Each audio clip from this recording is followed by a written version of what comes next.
Hello, hello, hello, everybody, and welcome back to LRC for round number 3 of Season 7 here at Spa-Francorchamps. You might have seen the real-life race today. Plenty of drama, plenty of good action, and we're going to be looking to recreate some of that here in LRC, and I'm sure we won't have any difficulties if the previous 2 races are anything to go by. My name is Coolest, and I am happy to be joined in the commentary box today by a former driver in the series, Tim Blaish. Hello, hello. Yeah, one big thing today is obviously the scales after the race, so let's see who is underweight and who isn't. Yeah, that was, there's going to be something we have to keep an eye on, of course. Thankfully, there is only one Mercedes here today, so hopefully there will be slightly less drama in that front. Mr. Zuxon making his way out of the pits now as everybody gets themselves started for the first qualifying laps here. But yeah, last race was one that you may have seen I was racing in as well. In fact, I believe both me and Tim were racing. Is that correct, or am I stupid? Yes. Okay. No, I didn't race. Oh, you didn't. It was the first time I said, nope, I'm not racing. I don't. Yeah. No, wait, I actually was racing, I think. Oh. Yeah, you're right. I was racing. Okay, I'm not crazy. Very good. Well, yeah. So. But I wasn't racing in Brazil. That's why. Okay. Yeah. So. Yeah, last race was a very good one as usual, and I had the pleasure of racing in it, like I say, in Brazil. And yeah, I ended up with Elias returning to glory on the top step of the podium after a very difficult first race of the season in Silverstone. But yeah, gets his championship charge underway now, and has a strong 25 points to his name. So we'll see what he can do here today. Of course, still the favourite, but still. Plenty of drivers who can beat him. Maybe, just maybe, Trimashave will be one of those, but having heard the difficulties that he's been having with the interesting controller handling physics on this game, I wouldn't be entirely expecting that, but he will be the first driver to set a lap period. Yeah, to be fair, I was changing from controller to wheel for this race, and let's say it like that. Both didn't turn out very well. Yeah, it is quite a difficult track this year, Spa, to be fair, with the major renovations finally being carried over onto the F1 game. Only took us 2 years, but yeah, one of the sticking points is, as you just saw, the apex curbs are now a lot smaller and also a lot deadlier, if my experience is anything to go by. So yeah, you do have to be quite careful here, and I would expect to see quite a few mistakes sneaking in from the drivers as the session progresses, especially here in qualifying, with everybody trying to set the perfect times. All good so far though for Trimmer. Don't know how quick it will be, of course. Well, we'll be purple in the second sector, being the first car around, but yeah, at least managing to keep things clean, keep it on the racetrack. Again, track limits can be a bit of an issue here too, so we'll see how that goes over the rest of the race.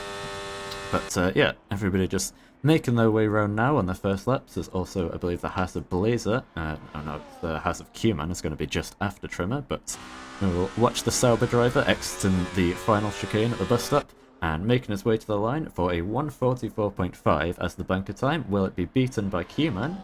No, it will not, because I think he might have invalidated either that or he's just starting a lap. Yeah, I think he had invalidated. Oh, Nagbal with a 2042.9. Very good, very good. That's a nice solid banker lap there from Nade, getting the more competitive times underway, I suppose, as Phil is able to go into second for now, but 4 tenths off, or almost 4 tenths off of Nade's time. So yeah, it's not the perfect start to the session for him, but obviously has plenty of time to improve. There's some interesting things going on in the Red Bull garage right now. You know, I don't know if anybody else noticed that, but, you know, I'll just let Codemasters do the thing. I won't commentate on the flying man. That probably is perfectly fine. So, yeah, anyway, in the meantime, we now have one of our new drivers for today. There are a couple of them. A rookie in the form of Dan, getting himself up to the top of the times and just about beating Nade's time to go quickest in the RB. And once again, we have the German trio with Phil, Maxcon, and Soxon all together on 3, 4, and 5. They always stick together somehow. They do always seem to find each other on the track, as now who is this? This was Blundy. There you go. There's the German quadruple with Phil, Blundy, Maxcon, and Zuxen all together on the track. You can enjoy it while it lasts. I'm sure it will change sooner or later. As now Mr. Bust gets himself into 4th and Blazer up into 3rd as the first times are trickling in now. I believe we have Afari will be the next. No, that is just Trimashave who's finishing, well, presumably a cool lap. Let's see. Yeah, I don't think he's full push. So, yeah, we have some drivers still left to set a lap. So the reserves for today is one of them, this man here, making a very interesting entry to the Lrc chicane. But yeah, Lrc seems to make his way through fairly cleanly. Apparently he was purple in the first sector, but I'm not sure if, well, I'm not sure if that's the ideal line. A lot of smoke being kicked up there from the alleged lockups, but he's still able to make the apexes, so I'll just assume that the game is at its usual shenanigans there, as I think there was Kijil just jumps up into P5 after finishing his lap in the 2nd of the RBs. So he's another of the, well, he's technically a new driver in Season 7, but obviously if you were around for Season 6, you'll know Kijil is a known figure around here and can be a very quick driver on his day as well, as Lrc really pushing the limits of the Red Bull there. One of the reserves here today and finding a bit of gravel, but still seems to be pushing on with his lap. As for the other reserves, of course, Maxcon is one of them, and the last is, well, it was supposed to be Speed Demon, but it seems like he's not going to be here. To be honest, look, the German quadruple is still a thing, so I think that will stay for longer. Well, let's see, as Lrc now, there you go, quickest time of anybody on his return to the series. Of course, the league owner here is making his presence known, the first time he's been able to race this season, and setting himself up nice and strongly at the top of the times. A little bit of interesting McDonald's Wi-Fi there, but he's still not going to hinder his pace, and I think he will have some time left in the tank. There did seem to be a couple of mistakes on that lap for him, as Nade is now seriously quick through the middle sector. Yeah, Nade is very quick this season. I think he can be contender for probably the championship title if some funny things happen. Yeah, he's a very consistent driver. Consistently quick, and it seems like he might be on his way to the top of the times if he can keep it clean through the final corner. A little bit of oversteer to deal with there, but as he makes his way to the line, it certainly is going to be the quickest time by 4 tenths as well, or 3 and a bit tenths over Lrc. 42.5 from the McLaren driver. He is looking very competitive today. Oh yeah, he definitely will. As we also have, Afari is about to make his way out of the final turn. Up to the line comes the Sauber driver. We're expecting good things from him, and he goes 2nd quickest. Purple in the final sector, but not able to really even come particularly close to Nade's time. So yeah, seriously quick lap time from the McLaren. Obviously, we are yet to see a lap from this man here, Elias, who, well, he invalidated his out lap, but I don't think he'll be too upset about that.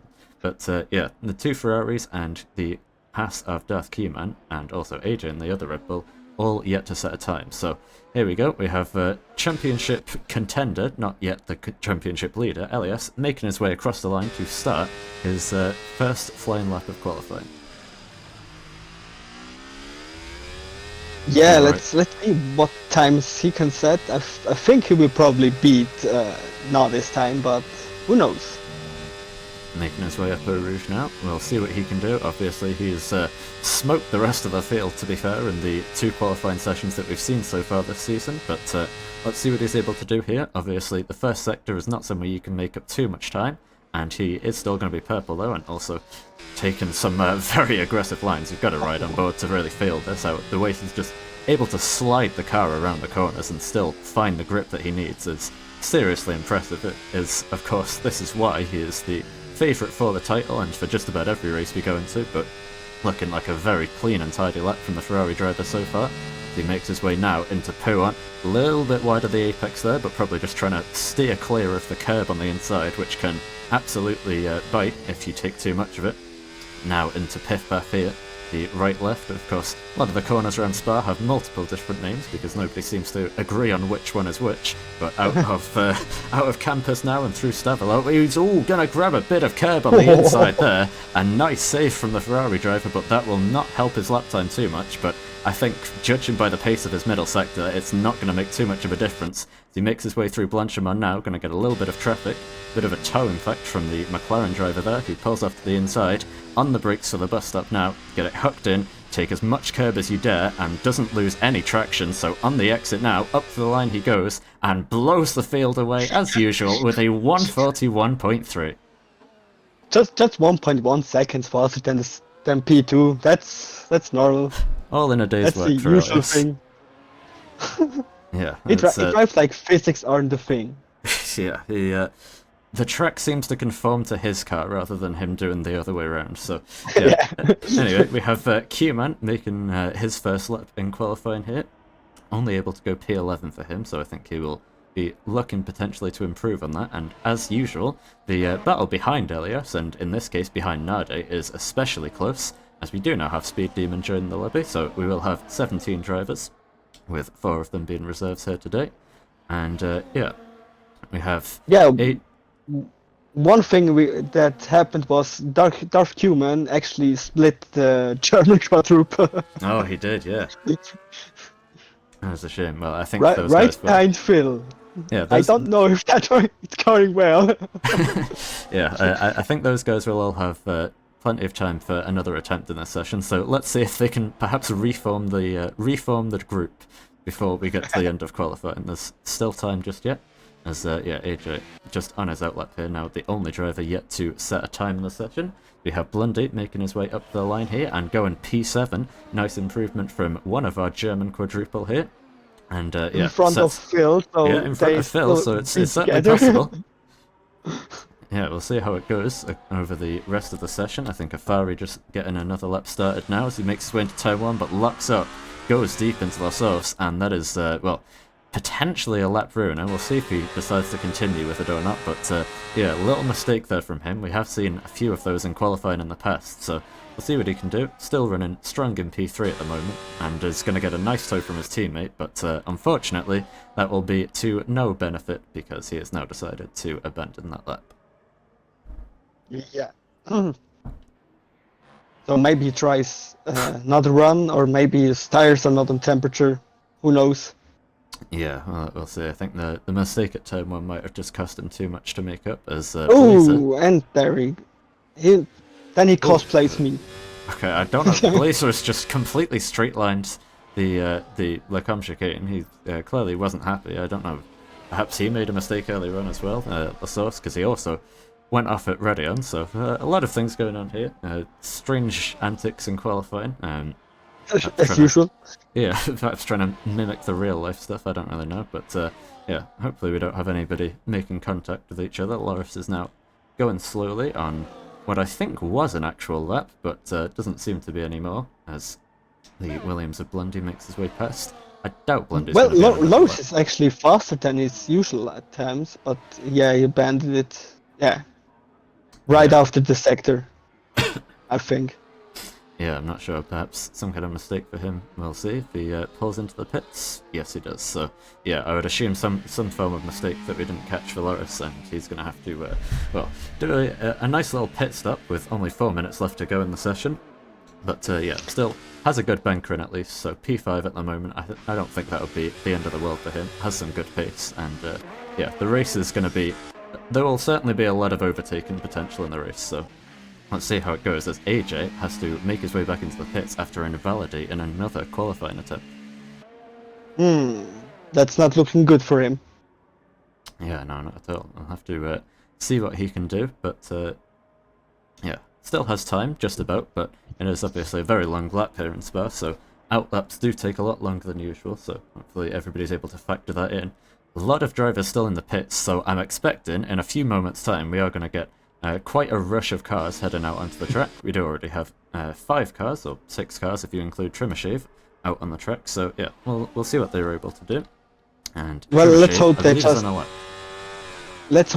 don't recreate the Formula 3 race of exactly, qualifying this week. Yeah, that was a sight to behold if you missed it. So. Probably about 4 wide going into the bus stop, about 6 rows deep. It was like a NASCAR Daytona race going into the final chicane. It was something to witness, but it ended up with none of the drivers improving their lap times. So, Yeah, Yeah. hopefully everybody's a bit wiser than that here today. I would imagine so. We don't really see too much of that kind of backing up action in LRC, but yeah, the stream of cars is now making their way out of the pits, as you can see on the mini-map. We have Elias here on his way out, and plenty of cars ahead and behind him, but we will go back to Trimmershave, who is still on a valid lap here, making his way through Blanchimont now, and heading in towards the last two corners. Of course, two of the hardest corners on the track, saved right for the end, just to see if they can catch you out and ruin your lap. He's going to have to go quite cautious through there, scrubbing off so much speed just to try and keep the grip. And across the line for Trimmer, he is able to improve by 0.5 of a second, but yeah, still not on the pace enough to gain any places. I was wondering, why is Elias going out again? He has a 1.1 second lead. He's just having fun at this point, I would imagine. Probably, yeah. Yeah. But his teammate, though, is doing fairly well so far in qualifying, running in P6 at the moment. Gotta say, perhaps is obviously he's taken a step forward this season, as we saw in Silverstone, but still keeping up that good form and looking strong at the moment as he's making his way through the middle sector. Unfortunately for him, his lap has coincided with a lot of the traffic leaving the pits, but he seems to be improving on his time still, just about. He doesn't need a big improvement to jump ahead of Lrc, at least provisionally, so there may be potential for some places gained for the Ferrari driver here, and he's going to get a nice little distant tow from, I believe it's one of the McLarens ahead of him, indeed it is. So let's see, into the bus stop now for the Finnish driver. Can he hook up the apexes nicely? Certainly can do, taking a lot of curb there, but not unsettling the car. Let's see what he can do as he heads up to the line, perhaps is able to, no, doesn't quite improve, so it's going to be P6 at best for him, and yeah, he's not going to go again. So final laps of qualifying starting now, and it is with the Ferrari, the second Ferrari in 6th place at best. Yeah, the better Ferrari driver this season, Of course. in my opinion. As Blazer now crosses the line, well, I think he crossed the line. Oh no, Blazer's just retired in the pit lane, so he's not going to be able to improve. Didn't have time to make it out. His teammate is going to be on a lap, as is, well, most of the field at this point. I think Blundy is about to start a lap here, indeed he is. So a Ferrari, I think, will be the next one to finish. No, that's Trimmer making his way around. Let's see if Trimmer is going to improve again. He does not now. He was not on a competitive lap there, so yeah, it's going to be a stream of cars making their way across the line at some point. I think Phil is going to be the next one here. He's 2.5 tenths up in his time, heading out of the second sector, so across the line. Can he improve? You bet he can. Huge improvement for him. Well, it was just under 4 tenths. That was enough to get him up all the way to P4, no, so good stuff for him. He did the same lap time as Safari, but what was later, oh, so wow. he was behind him. Yeah, that is not something you see very often. But bad luck continues. Speed Demon crosses the line and unable to set a valid lap time, unfortunately for him, so he's going to be starting from the back row here. Obviously, nothing to lose, so we'll see if he can make his way forwards. And next up is going to be the McLaren of Nade. Can he get anywhere closer to Elias's time? He can get closer and try and shore up that P2, but it's not going to be close enough to make any places up. Mr. Bust crosses the line and is not able to improve, or he does improve, sorry, but only to P10, so that is not too great for him, as now a Ferrari is going to be the next one. Here comes the, yeah, this is the part of the sea of cars making their way over the line. It doesn't look like a Ferrari is going to improve. No, he is, and he makes his way onto the front row of the grid, no less. So good stuff by him.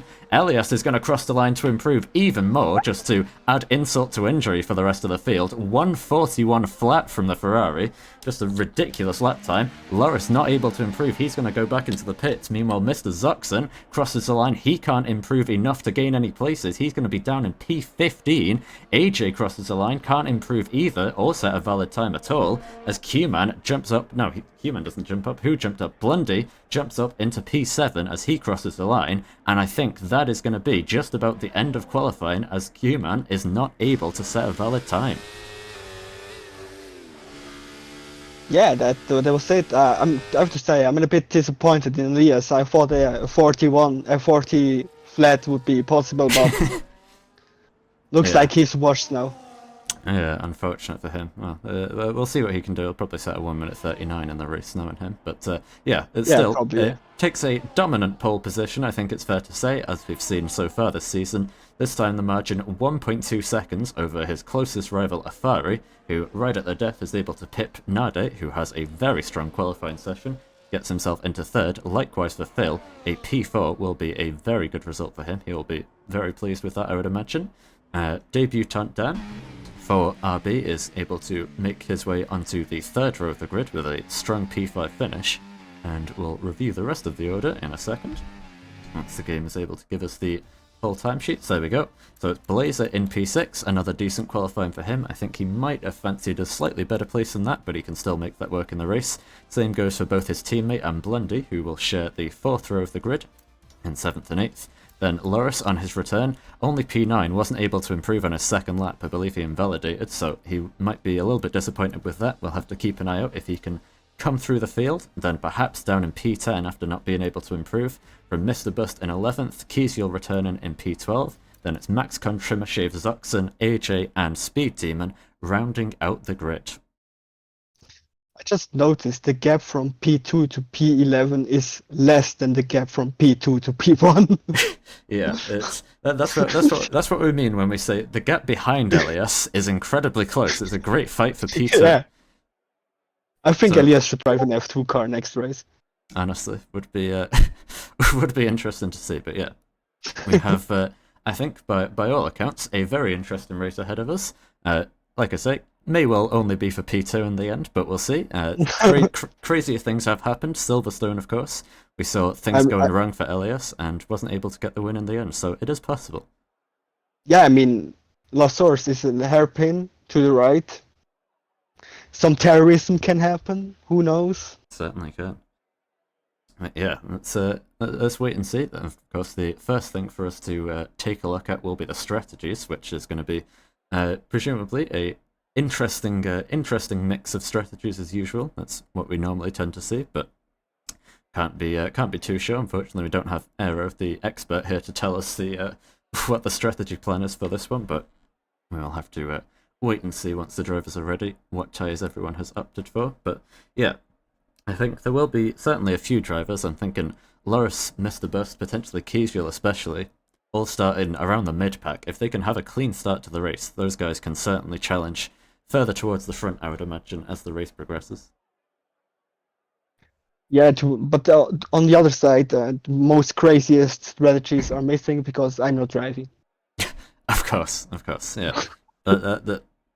That's one chance of a safety car taken out for these guys, so perhaps makes the strategy decisions that little bit easier. But yeah, well, we'll see how it goes. Like I say, I would not be surprised to see quite a few mistakes here today. This track can very much bite with the new curbs especially, and just with track limits in general. So we will see how things pan out.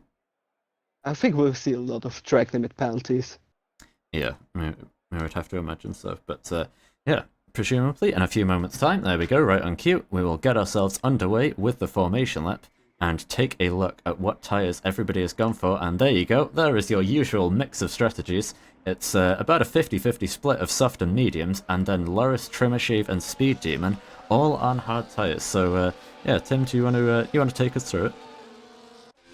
So yeah, Elias on mediums, so I think he will be doing a longer first stint than Fari Nate on softs. They probably hope for an early safety car, which probably won't happen. Then Phil also mediums, so probably also on the same strategy as Elias. Then Blazer also softs, so probably also hoping for an early safety car. Then Blondie Cuman, also mediums. Then we have the first hard runner with Loris, so he probably hopes for no safety car at all. Then a quadruple of softs with perhaps Mr. Bust, Kiesiel and MaxCon, also hoping probably for an early safety car. Then Trimmershave on hards, Zoxon and AJ on mediums, and also Speed Demon on hards. So that's a quick rundown on the strategies. Yeah, it's going to be very interesting as usual to see how it all pans out as drivers deploy their interesting tactics and methods of getting heat into the tyres.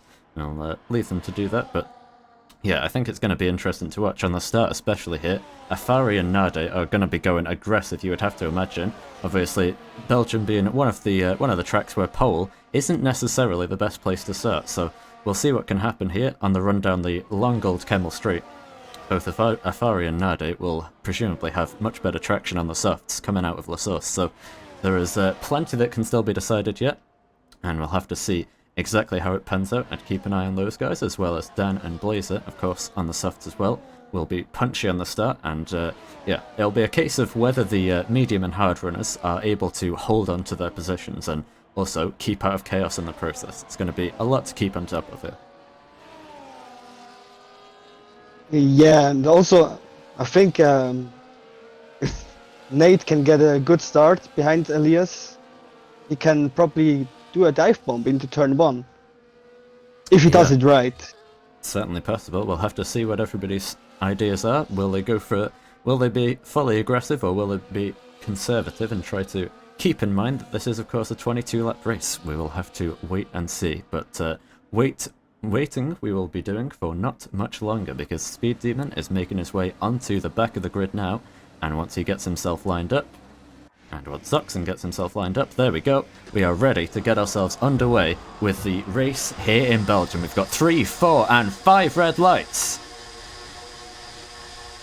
And eventually it is go for the third round of LRC, and it's a great start immediately for Afari on the soft tyres. Into turn 1, Nade's going to have a look up the inside, but they're able to make it through cleanly. It's still side by side up at the front, a little bit of contact further behind, and Afari is able to get ahead on the run down towards Eau Rouge, but Elias is of course going to be in the tow. Meanwhile, side by side behind, Dan gets a great start on the softs and gets up into 3rd place, but here comes Elias now, pulling to the outside of the Sauber driver to try and make the move, but Dan's going to be there on the inside. They might even be 3 wide, heading into the calm. Surely this can't end well. There's a bit of contact between Dan and Afari, but it's still side by side as Afari tries to rejoin the track. It's chaos on the opening laps here. Nade trying to see if he can make up any places as well, but it's going to end up with Dan going from 5th to 1st on the soft tyres. Afari stays in 2nd, and Elias drops to 3rd.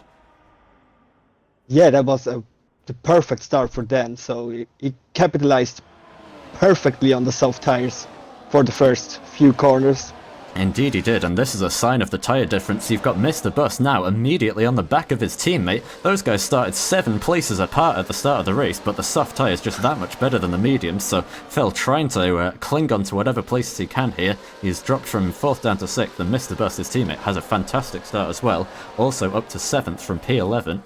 Meanwhile, perhaps up 1 place, Kijel also making some moves forwards, but back up at the front of the field, the moves are not done yet. We've got, well, a drafting race by the looks of things here, because it's side by side between Dan and Afari as they head towards the bus stop. The battle for the lead is not done just yet. Dan goes later on the brakes, swings round the outside, just about able to stay ahead, and Afari gets checked up behind him, which gives Elias the chance to go side by side as they head down towards the first corner. Nade's going to try to take the both of them, heading up the inside. Somehow there is no contact, and Nade is able to get ahead of Afari, but now it's Elias onto the back of the race leader Dan, potentially looking for a move up Eau Rouge with incredible straight line speed. They're wheel to wheel as they crest the rise, and it's Elias now in front, but has he made the move too soon? No, he's got the DRS, and Elias back into the lead now with Nade trying to look for 2nd as they head down towards the com. He's got the DRS as well and will make the move stick as Blazer and Afari side by side behind. Blazer having to take to the runoff area there and has to settle back in behind in P4 or in P5, but it is chaos at the start of the race here.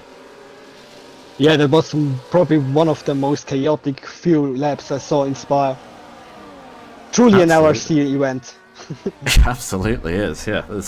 These guys are giving my voice a battering already here, and it's only been 2 laps, so we'll see if it starts to calm down now that we do have the quickest driver up at the front of the field. But, I mean, in behind him, just look at that train of cars. If you thought the DRS train in real life was a sight to behold, well, feast your eyes on this. We've got, what is it, from 13th? Oh, Afari's round on the exit of turn 15, and Afari into the wall. I did say that mistakes have plagued him in qualifying before, and it's going to be a very consequential one in the race here, as Afari crashes from 4th place out down to P17. He's still in the race, but he's got wing damage, and that is a disaster for him.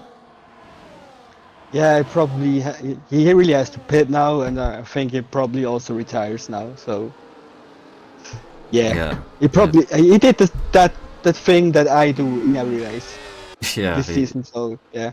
He did the Tim spin, unfortunately, and that is going to be very costly for him. Meanwhile, we've got side by side between Haas, Aston Martin, Aston Martin, Haas, because Blazer is able to fight back past Mr. Bust. So Blazer, I think, might have been caught up in the incident with Afari. I don't know if it was just in avoidance or what, but he's lost a place to Phil now, who is back up into 4th. Dan, meanwhile, is down to 3rd because Nade, obviously we did see get past him, and now having a look to see if he can catch Elias, but not close enough. So side by side between the two Astons, as Mr. Bus gets ahead of his teammate. Human and Phil, where have I seen this before? Getting very close together, little bit of contact, and that forces Phil off into the grass and the gravel as he loses the rear end. Up the inside goes Lrc now, and suddenly, in a matter of about 3 corners, Phil has gone from 4th place down to 9th. I'm actually very glad that I'm not a steward this season, so... yeah, they probably do overtime this week. Yeah, this is going to be a long night for them for sure. As you can see, Perhaps and Blendy were going side by side into Pooh on there, and Perhaps on the Ferrari having a little look to the inside. He's not had the best start on the soft tyres, still down in P11, so not really been able to make inroads. He might be looking to try and make amends from that on that as the race progresses. But up at the front, Elias has finally been able to break the DRS to the cars behind and is now 1.2 seconds clear of Nade. Meanwhile, still side by side, this time it's the Aston of Mr. Bust going around the outside of Blazer as they head towards the chicane. A little bit of trickery there as Blazer gets caught up behind the Aston Martin, and now he's going to see his teammate going around the outside as they make their way through the bus stop. It's all changing places here. And now he's got Kijel on the back of him, having a look to the inside of turn 1, having a look to the outside of turn 1, but can't find any room at the end, so he's going to have to settle back into 7th for now. But the second we get back onto the straight, it's going to be DRS overtakes galore. Oh, actually, Nate is back into DRS in Ophelias. How did he manage the DRS that? open? He's within a second, but he didn't actually get the DRS. You can see the wing still closed, so yeah, not going to be able to make any moves just yet. Lot on the straight. Yeah, I think he That's must be running some low wings here. We'll see how that goes for him. As meanwhile, Blazer just about able to fend off the attack from Kijel once again, who seems to be just slowly but surely building up his pace over the course of the weekend here. Although, as I say that, big lock-up from him and also from Mr. Bust. So yeah, those guys will have to be careful on the tyres. But yeah, the strategy is, if anything, a little bit up in the air at this point, because everybody's just trying to fight for whatever track position they can get at the moment, with all of the trains that are starting to form here. But it is settling down slowly but surely, with the front 3 seeming to find a bit of a rhythm. Elias from Nade from Dan, and then behind them, it's Q-Man and Mr. Bus still going at it in the Aston and the Haas respectively. Blazer seems to be struggling just a little bit here for race pace, which is something we have seen before. Perhaps the soft tyres just not working as well for him as they were in qualifying. And going to have Kijel still all over him, with Lrc doing a good job on the hard tyres. It's been a fairly quiet drive from him so far by the standards of everything else in this race, but he's doing a good job just keeping himself up in P8, which I believe is where he started the race. We can check in a second, but yeah, he's doing a good job on the hards not to lose too many places, and will certainly be in with a shout still towards the end of the race. Oh, actually, Lrc started in P9, so he actually gained a position. Yeah, it's good stuff by him. So, biggest winners on the start. Mr. Bust is probably the biggest of them. Dan obviously was in the lead at one point, but now back into 3rd place. And Kijel as well also had a great start from 12th up to 7th, and he might be about to make that 6th, but he's going to be 3 wide as the Red Bull of Lrc forces his way through the middle. Incredible stuff from the Dutch driver, and now he's still fighting for P7 as Kijel going to be round the outside again, can't keep himself on the track as he locks up. And now he is still in P7, but this time with Lrc ahead of him. Gonna see if he can make a move now heading into Bruxelles here. Round the outside it is possible if you've got enough grip. Lrc is gonna force him right up to the exit of the track in true Dutch Red Bull style. And is just about able to keep it fair as Kijel has to settle for P7. But what a move that was from Lrc, and Phil having a look to the inside of Pooh on Q-Man, on Blazer. Those two trying to spook each other off the road effectively. They're going to be side by side now heading into Fanya. And Phil, is he going to hang it round the outside? Yes, he is, because Blazer grabs a bit of the curb, and that is Phil through into P8. I don't know why, but I always have a bad feeling if I see an Aston and a Haas together in this season. Yeah, I can't blame you for that, to be honest. But yeah, the action is non-stop in this race, and I will see if I can change this back to... Which one am I changing? I'm changing the wrong thing here. Okay. How do I turn this off? There we go. Okay, that's better. Okay, so yeah, we have... who is going to be fighting next? It's going to be AJ this time, making a move on Zuxon. Was there a mistake from the Mercedes? I'm not sure. Oh, it was Blazer. That was what it was. Blazer into the pits. So going early, and yeah, I think I may have been right to suspect that those soft tyres just not working out well for the Haas. He's going to have to go for a big old undercut and a long old final stint here. Yeah, he has to undercut. I first thought he had a front wing damage, but they didn't change the front wing, so it was just a planned stop. Yeah, indeed. He will come out alongside Maxcon, who seems to have also had some issues in this race. Meanwhile, Blundy making his way past Phil now after... I think Blundy must have gone backwards from the start of the race, but trying to make a recovery and gets himself back into P8, one place lower than where he started. So he's still got some great pace in this race, as we would expect from him. And see if he's able to mount a challenge on Kjell. And it does look like the tyres are starting to shift in performance now, because Lrc, on those hard tyres, is just about starting to build a little bit of a gap to Kjell. Obviously, nothing significant at the moment, but he seems to have the pace to stay ahead, even on hards versus softs. So I would say the crossover point is probably happening right about now. So Blazer's early undercut might not work too badly for him in the end. Yeah, but still, I don't think that... What are those? 17 laps on hards? Well, I think if you can drive like George, but then it can happen, but... Yeah, we'll see. Yeah, I don't see it. We'll see how it goes, but the softs must be dropping off though, because you can see Q-Man has rapidly caught up to Dan here, so much so that they're now side by side as they make their way through the bus stop. That was a gap of about 2 and a bit seconds, not only, well, just a few laps ago, and now he's going to have Mr. Bus trying to have a look up the inside into La Source, but not able to find any way through. Going to have to wait for the DRS on the next straight, but yeah, I think the change is definitely happening here, because that's Q-Man on mediums now overtaking Dan on the softs, and yeah, we'll see how it goes, but I think the performance is starting to swing here, as we're about to see. Probably quite a few moves heading down the Kemmel Straight. First up is going to be Dan, trying to fight back and make the re-overtake, which he does successfully, and gets himself back into P3. So, still got some life left in the tyres, but yeah, I think it's starting to fade now for the soft runners. Yeah, he really has to look out for the grip, not do any mistakes, watch out for... Do not spin with that old tires. Indeed, yeah, you can see how much quicker Q-Man is through the middle sector. He's been massively held up here. He's effectively pushing the V-carb through the corners here as they make their way through Poo, and he's going to try to set up a move to the inside, head into Fanya. He's alongside, and he's going to be ahead, can break so much later, and Dan, I think, is wise enough to know that this is not his time in the race. He's just going to try and hold on, and presumably might even make his way into the pits at the end of this lap, so we'll see what he can do. But those soft tyres, especially on that V-carb, are really starting to fall off now, as Mr. Bust is making the softs work a little bit better, and is going to try to make the move round the outside as they head towards Blanchiment, but not able to find a way through just yet. Yeah, and they just opened the next big DRS train with Loris, Blundy, Phil, Kjell, AJ, and even Soxon is in DRS range.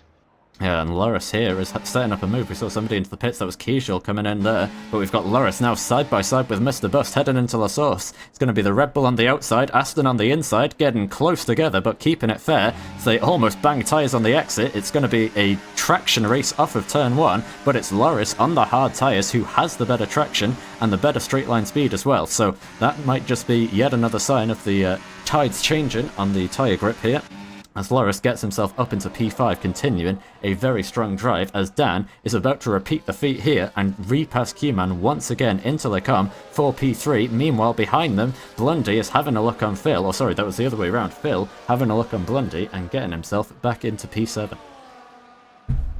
Yeah, and also with Mr. Bust before and Lori. No, I've only Mr. Bust on the soft tires, so Phil is actually looking for a P6 now. Yeah, it's very entertaining stuff here, I've got to say. It's so many places changing, and all of the strategy mix is making things very interesting.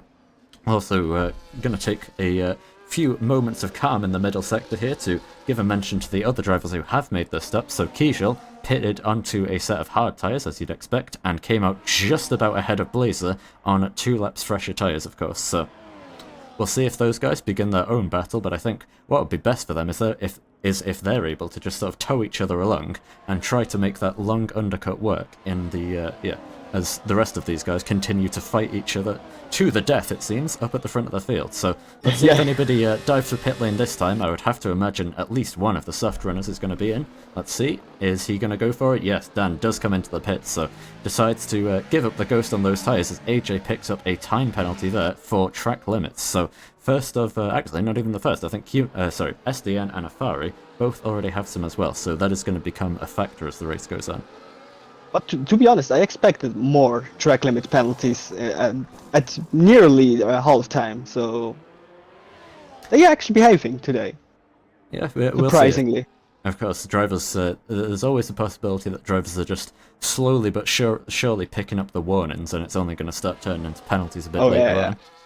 As meanwhile, here goes Lrc, making yet another overtake. Those hards starting to come into their own now, getting himself past Q-Man and up into P3, as there goes Mr. Burst off the track and onto the grass, as he has to let Blundy go through as well. So, yeah, I'm not sure if and that also was Phil.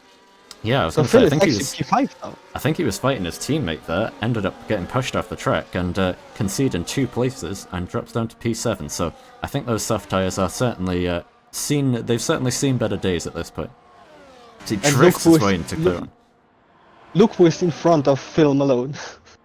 Yeah, it happens again. It happens once more, and Phil is going to be closing up fairly quickly to Q-Man, because Q-Man has kept tabs with Lrc and now seems to be getting held up once again through the middle sector. Seems to be the story of his race, but he's got some great pace in the Haas, and it's going to see what he can do, but I would say he's going to be looking for some higher positions as the race progresses.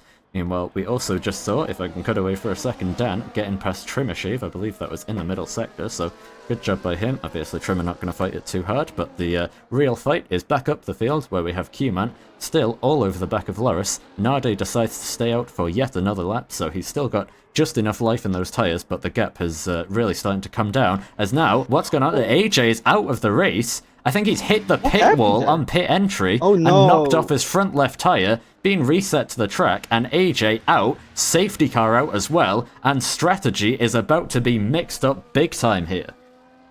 Yeah, the ones who are now overjoyed are probably the ones that haven't pit yet, so basically everyone from Elias to perhaps. This is a big shake-up to things here, but I've got to say, the first drivers who've had the chance to come into the pits, with it being so late on, is some of the drivers who have already stopped in this race. It's very unfortunate for AJ, just will have tagged the pit wall on entry. It's so easy to do, it's such a tight entrance, and yeah, it's very unfortunate for him. He's going to be out of this one, but yeah, the pit stoppers are going to be in the form of Blazer, who had already pitted, Kjell, who had already pitted, and Trimmer, who hadn't yet pit, but now comes out in P14. I think he actually lost 2 places there. Might have been serving a penalty or something, but or maybe a front wing change, but he is now out on another fresh set of mediums. So everybody who has pit has gone for the medium tyres here. And now we will have to wait and see what the front runners do once they make their way around to the pits. I'm wondering, is someone crazy enough for going from mediums to softs now? Oh, I think it's possible. It is possible, yeah, but it won't be very. It won't be nice to drive. Yeah, I would have to say, given how Lrc has been on the hards, I would say the hards are probably the way to go. Similar to in real life, they just seem to be the better race tyre than the mediums. So we'll see what these guys decide. It's going to be Nade and perhaps will be the only drivers who have that option, really. Lrc as well, actually. Lrc is probably going to have to go to mediums here because, if he doesn't pit, then he's going to be pretty much screwed if there's not another safety car. So yeah, he's going to come into the pit lane. See if everybody else comes in. Yeah. Everybody else makes their way in. And, Elias goes for softs. Wow. That is 12 laps in softs. Well, he'll get a little bit of. Yeah, he'll get a little bit of help from the safety car, of course. But yeah, let's see what these guys do. A lot of people into the pits, as you'd imagine, and it's going to be a lot of different tyres. Phil on softs. Yeah, Phil Crazy. goes onto softs, Zuxon goes onto softs. So, yeah, some of these guys perhaps restricted by the available tyres left, or either that, or they just genuinely think the softs will be better than the hards. I would have to question that decision. Like I say, Lrc's pace did look very good on the hard tyres. They will be able to push. The hard tyre runners of Blundy and Q-Man will be able to push the whole way for the rest of the race. But this is going to be seriously interesting to watch here now. Yeah, I mean, we are in halftime and the safety car is still out, so I don't think the softs aren't that bad as an option now. They can certainly do it. It's just whether they'll be able to do it very quickly. Obviously, with lower fuel, it's going to be a lot easier than the first stint, but we'll have to wait and see how those tyres do degrade over the course of the race. But this one is going to be very interesting and is certainly far from over just yet. But I think for Elias, it's probably going to work just fine for him. Those soft tyres will give him the perfect restart that he needs, getting better traction, presumably, than the cars behind him. So he's going to be looking to just build a gap and then manage the tyres till the end. I wouldn't expect, without failing any brake failures into turn one, I would assume he's probably going to be still on his way to victory here today. But of course, stranger things have happened. Could yet even be disqualified if Season 6 is anything to go by, if he passes the safety car. So, yeah, we'll see what goes on. Yeah, true. But, I mean, my prediction is after after the camel straight, Elias has more than 1 second gap to Nate, and then just fucks off into the distance. Yeah, that is, I suppose, the most likely bet. But yeah, we'll see what Nade is able to do. And he and Lrc will both be restarting on medium tyres, so those guys will also be able to make it to the end with pretty much no question. But again, it will be a matter of which tyres will work best in the long run. It's going to be very hard for these guys to predict, and I think that is why we've got such a big mix. Of course, that and the different strategies from the start of the race. It's yeah, it's going to be very interesting to watch till the end. We're going to have we'll have some drivers quick on the restart, some drivers quick in the middle. We'll have some drivers quick at the end, and I think all of this just means we're going to have another 11 laps of exactly what we saw at the start of the race: constant fight until the checkered flag. Yeah, but safety car is still out, so I start to think that softs are the better option, because. Yeah. After that lap, it will be lap 13, and there are only like 9 or 8 laps left. So yeah, I would. It will be definitely exciting to watch. Yeah, that's for sure. I think all 3 tyres can work in this scenario, so it's just going to be a question of whether they will work for the different drivers and the different driving styles. So we'll see how it goes. Obviously, Afar is still a long way behind the field. He did decide to pit last lap. 1 lap after the cars that were around him, which is why he's so much further back, but he will join the back of the queue on this lap, presumably, and then we will be able to get ourselves back underway with the rest of this race, which I think is going to be very hectic, and it may not even be the last safety car that we see, but we'll have to yeah, I don't think so either. Yeah.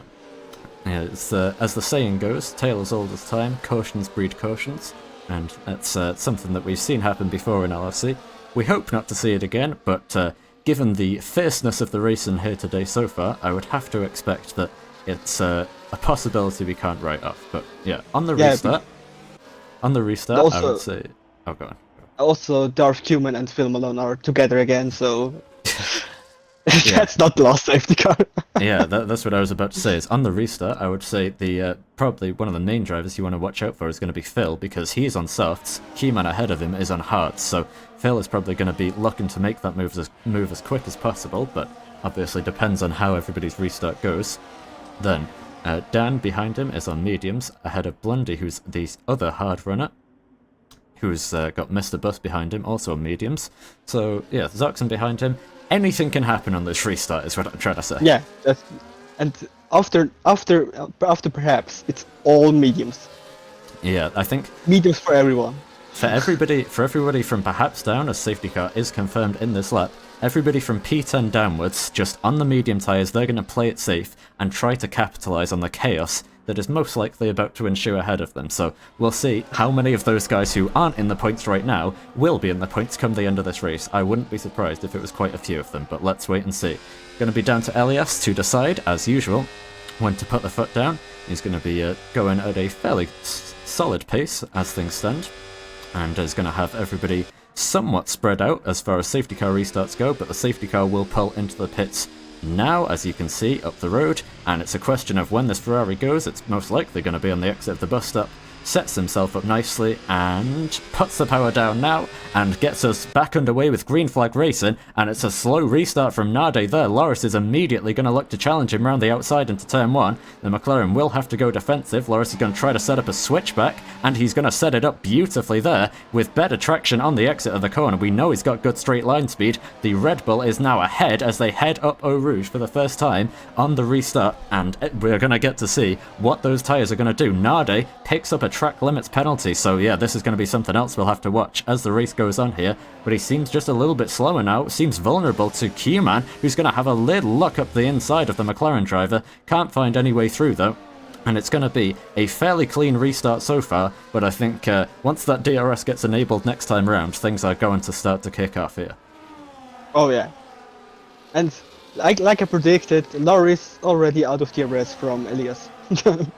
Yeah, that's exactly what we're expecting. Elias is going to push fairly hard on this restart to pull away. He has built that gap, and now he will basically just be in management mode to make sure Lrc isn't able to get back within DRS and just manages tyres till the end. Meanwhile, further down the order, you can see Mr. Bus trying to shape up the move on Zoxen, see if he can get him a little bit loose going through Fanya and Piffpath there, so perhaps a little bit of underhand tactics coming into play, a little bit of NASCAR racing there.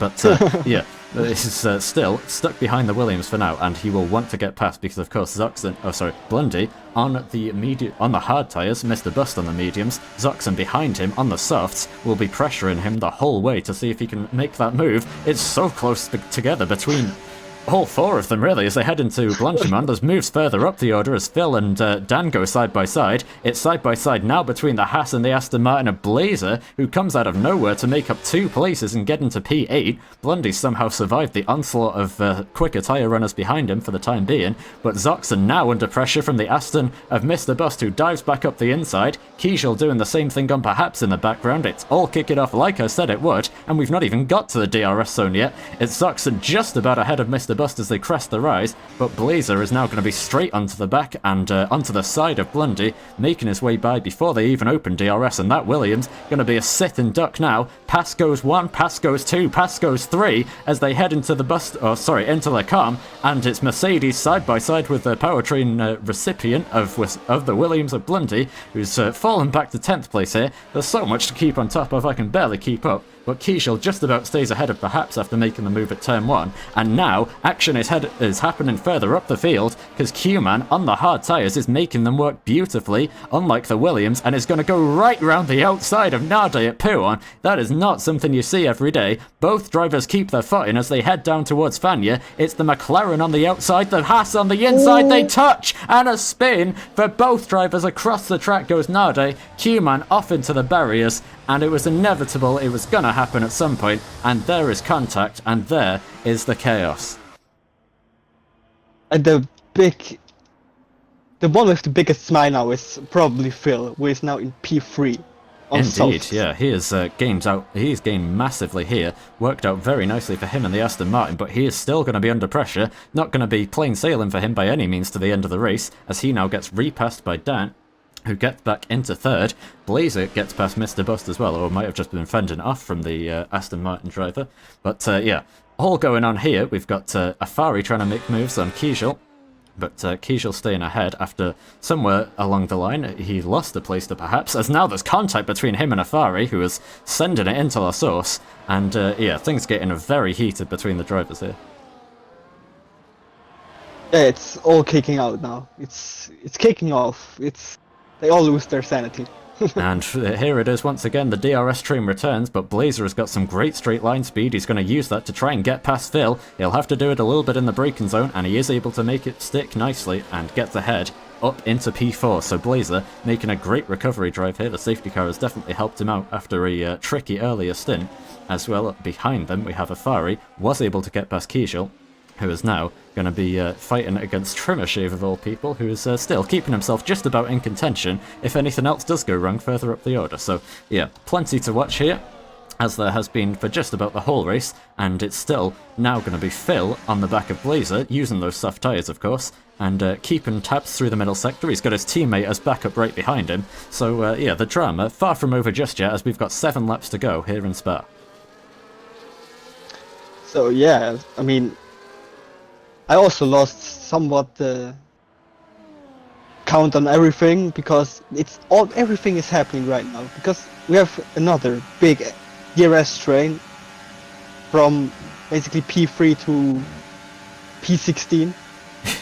And I also want to mention that Afari was almost a lap down at the beginning of the race. Is now back into the points. Yeah, Fari's been handed a lifeline by the safety car, very much so, so we'll see how far up the field he can get. Of course, P2 on the grid is where he started. We know he's got some great pace, so we'll see if he's able to carve out any more places, but he does of course have a penalty to deal with. 3 seconds for both him and Kijel will not be helping them with how close the field is here, and 6 seconds for Nade, now down in 14th. Looked like such a good race for him, but the contact with Keyman has just been, put an abrupt end to that, unfortunately, for both of those guys, who are going to be likely locked outside of the points now, as we have the other Haas driver of Blazer trying to go round the outside. Careful there, and Dan somehow picks up a penalty. I don't even know.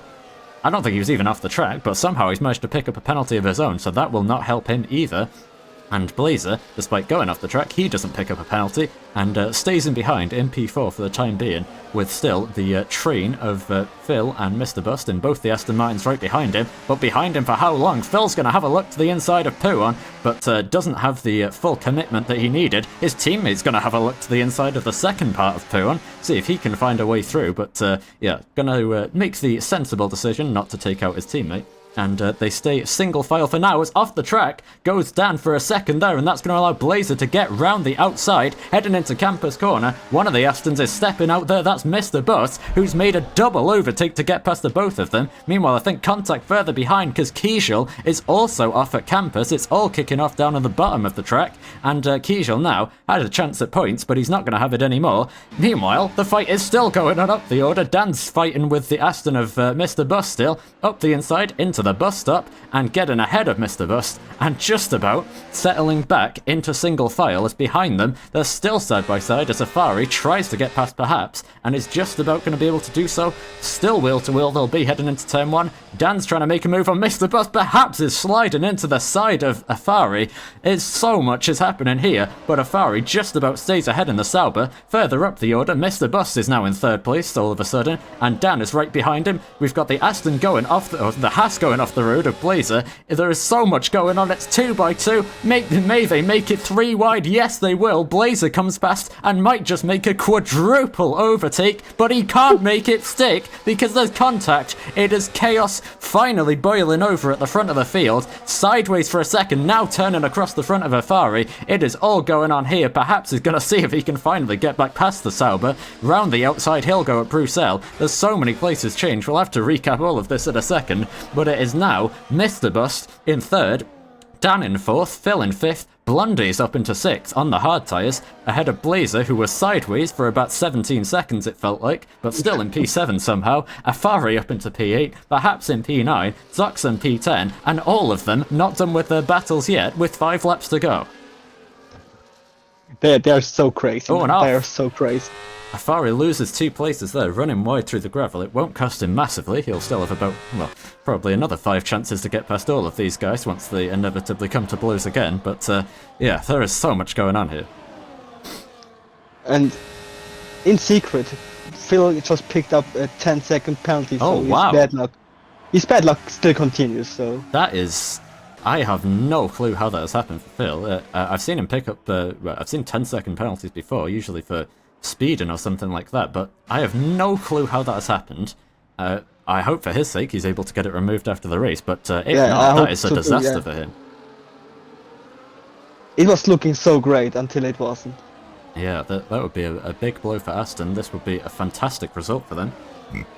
as it stands. So yeah, we'll see what happens after the races. Now Kjell has retired. That is in the pit lane, I believe. So yeah, there's going to be no more drama just yet. But here we go. Here comes the train of cars. I mean, just look at the swarm heading down towards Lrc. And it is going to be Dan just about stuck in behind Mr. Bust, who is able to fend off the VCarb driver for the time being.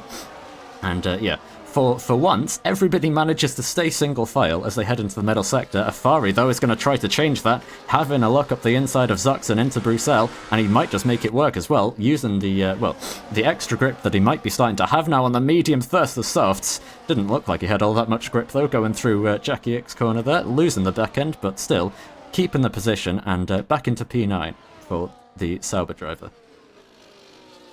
So, yeah, that train there is insane. I mean, everyone is basically each other's gearbox, and they want everything. They go for it.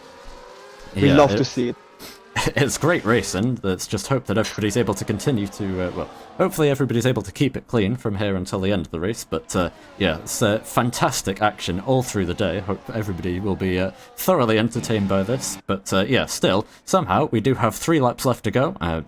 As Elias starts lap 19 now, he is clear of the field. His strategy has worked out very nicely for him going onto the softs, and is going to be seeing off any threat from Lrc for the time being. But here is where the battle is really at. Phil looking on the outside of Mr. Bust as they, of Dan, as they head in towards turn 1, but not able to find any way through just yet. We'll have to wait for the DRS. So Phil is obviously going to do his best to continue fighting this, even with that 10-second penalty, because if he thinks he can get it removed, then he is still on for a very good result. Meanwhile, here comes the Chaos Bruin once again as they head onto the Kemmel Straight. This time it's the battle for P6, who's going to be, what, 3 wide? Yes, of course they're 3 wide as they head down towards Lrc. Afari's trying to make a lot of moves here. He might even make 3 of them. Round the outside he goes, and from 9th up to 6th place for the Sauber. Brilliant stuff by him, so he is going to be making progress forwards finally in this race, as perhaps getting all tangled up with Blondie there as they head into Bruxelles, and just about keeping control of his Ferrari. But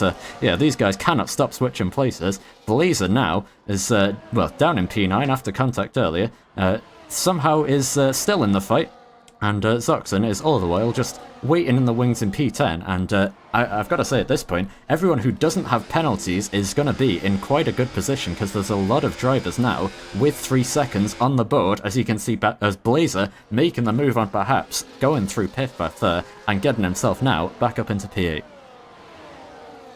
Yeah, I think now there are more people with penalties than people without. So yeah. It's going to be... I think we don't know who actually won or is in P2 or P3 until like next week.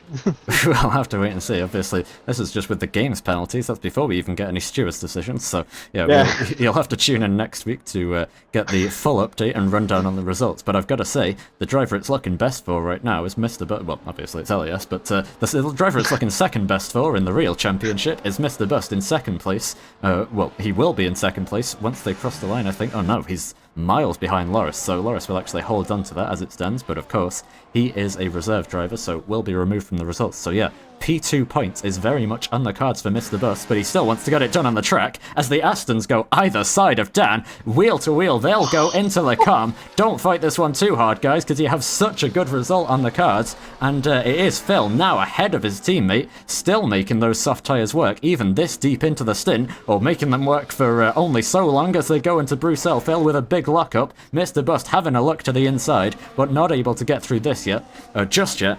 Hard but fair racing between the two teammates. This is something you don't get to see too often in real life, but it is brilliant to see here in LRC. And yeah, it is Phil just about ahead. Mr. Bust is going to have a look to the inside. Be careful there not to chop across the front wing. But excellent racing between the two of them. They keep it fair. And yeah, I think Mr. Bust is going to be seemingly quite eager to get back past his teammate now.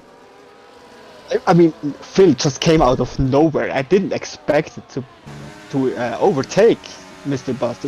He just came out of nowhere. I just saw him overtake 2 people. Yeah, it was So one of the many multi-car overtakes we've seen today. Might we just see another one here? Because here goes Dan. He's going to try to do exactly what Phil did half a lap ago, try and go around the outside of both of them as they go through the final chicane. It ends up with Phil still somehow ahead in P3, and Dan now gets ahead of Mr. Bust, who looked for all the world like he was going to get ahead of his teammates. So, yeah, he's just and now gonna he have has Safari in the back. Yeah, he's going to have to play the patient game, though, because, like I say, he is the only driver in this fight who doesn't have penalties, so he's got to play it fairly cautious as things stand, because he will still be rewarded as they cross the line, but obviously, we don't know what penalties will or won't be removed, so he also wants to stay in whatever good track position he can find, and so he's going to breeze past his teammate, and might try to breeze past the V-carb of Dan as they head towards Lrc, and Afari's going to send it from a mile back on Phil, pushes the Aston off the track for a second there. There is no holes barred for that Aston, for that Sauber, who gets his way very forcefully up into 5th place and taking no prisoners whatsoever. Phil will not be best pleased with that, I'm sure, being effectively shown the door there by the Sauber, but still, great pace for the Sauber driver of Afari. But I think he is going to be potentially, once again, in a little bit of strife with stewards after this race. Yeah, I think probably half the grid have to visit the steward's office after the race, so...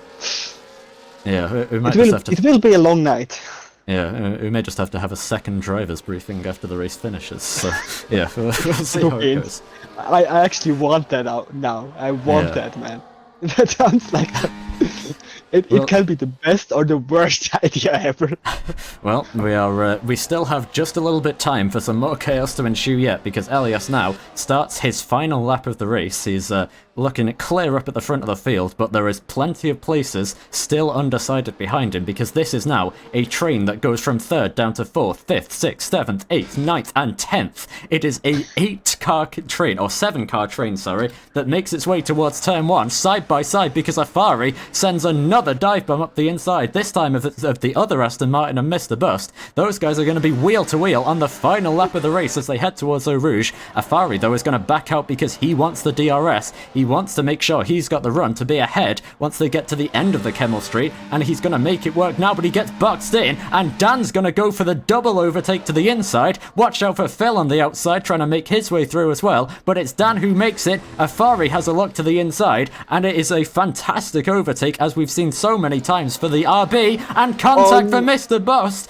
who all I said we needed to do was keep it clean, and he gets tagged round. Only a half spin, he keeps it pointing in the right direction, but he is now dropping suddenly down to P9, and now his teammate gets spun round as well. No. Disaster for Aston Martin on the final lap of the race. It has all kicked off. I said there was time for drama just yet, and that is a calamity for that team. But the fight is still going on further up the road, and I think it might just be calming down a little bit now. Mr. Bust and perhaps quite close together, but it's chaos on the final lap of the race.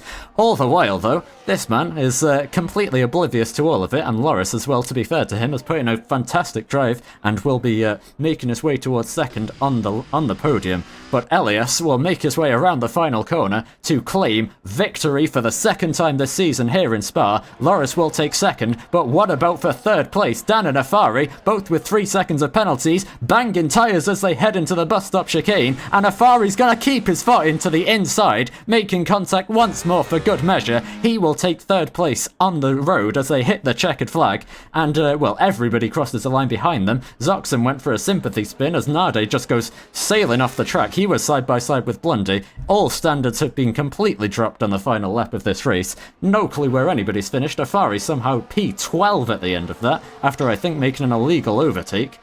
What on earth has just happened there? I have no words for that, but somehow Mr. Bust is back on the podium in P3.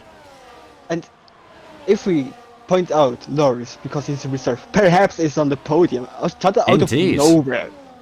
Yeah, that is one of the most absurd league races I have ever seen. The driving standards, unfortunately, have been completely thrown out of the window as the race progressed, and it ends up with perhaps, who must have crossed the line in about 8th place, taking 4th on the road, or with penalties applied. Obviously, as you can clearly tell, there's going to be plenty more stewards' penalties that will be applied after the race. Yeah. But yeah, your provisional order at least sees Elias taking victory. I think he'll be safe from the stewards and probably the only driver who that applies to, ahead of Yeah. Lrc in second, then I Mr. think, Bust in third on the final step of the podium.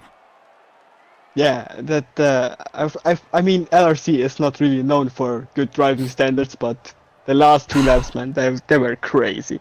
I mean, They were just we, crazy. we've had some great clean races in the past. I mean, Silverstone this season was a Yeah. pretty good example, but yeah, sometimes things do devolve. This one was more like Silverstone last season, I've got to say, unfortunately. Yeah. But yeah, there you go. Your provisional, plenty of emphasis on that, provisional finishing order sees Elias P1 ahead of Lrc in second place. Of course, being a reserve, he will be removed from the results, so P2 points will go to Mr. Bust, who takes third place on the road. Perhaps in fourth, Dan comes home fifth in the end of things, ahead of Blazer, who's somehow sixth. Zoxon from 15th is up into 7th. Trimmershave is 8th, Keyman is 9th, Nade is 10th. Phil outside of the points at the end of it, ahead of Afari, Blundy, Speed Demon, Maxcon, Kijal, and AJ, the latter two, not making it to the checkered flag. What a race. Yeah. I mean, in the first half was quite calm, but then AJ decided to not hit the pit wall and chaos. Yeah, that was that was something. I think we're gonna have to go and take a break for a few minutes, just process where we are in our lives and see what's going on. Make sure that all of the drivers are coping okay.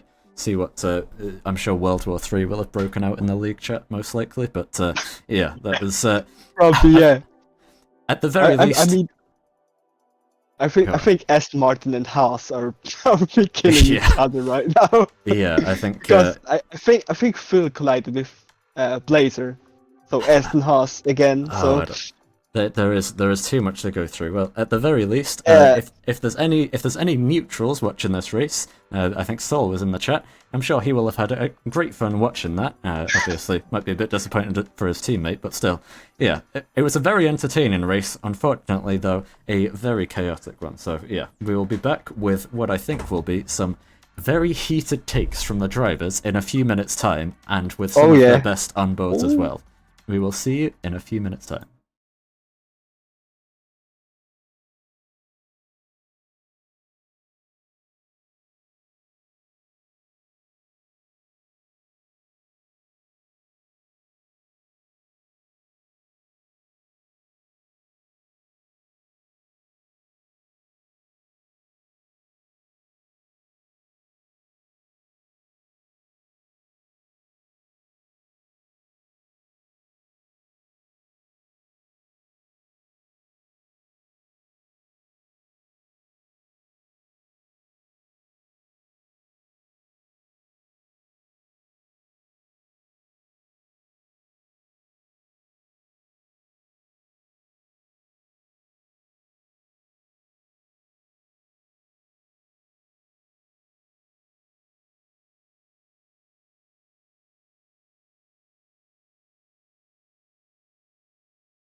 all right, I'm back.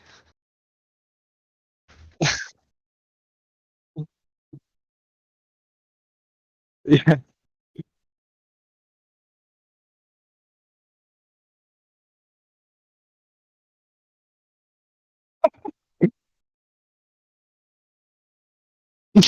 And complete opposite happened. I mean, it was clean for 11 laps.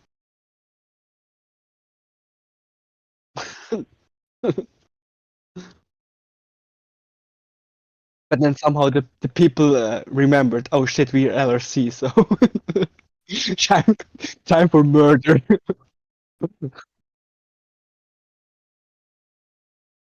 Rentier won last season.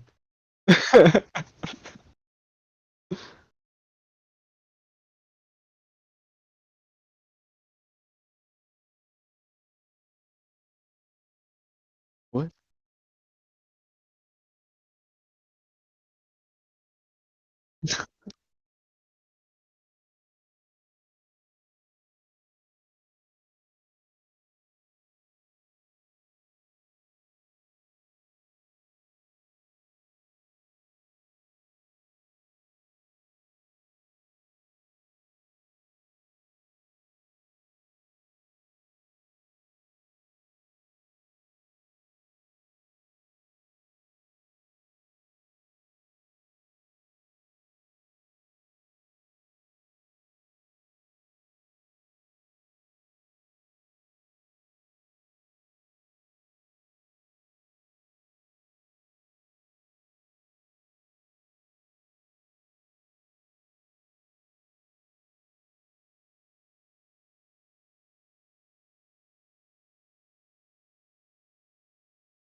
Hello.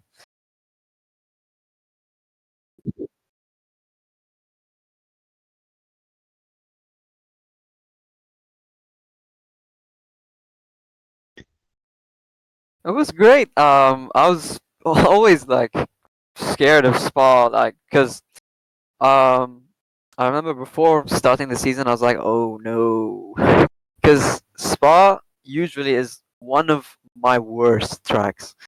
But I don't know, since the update, I've been really fast on this track. Yeah, I mean, I'm surprised that I was this fast today.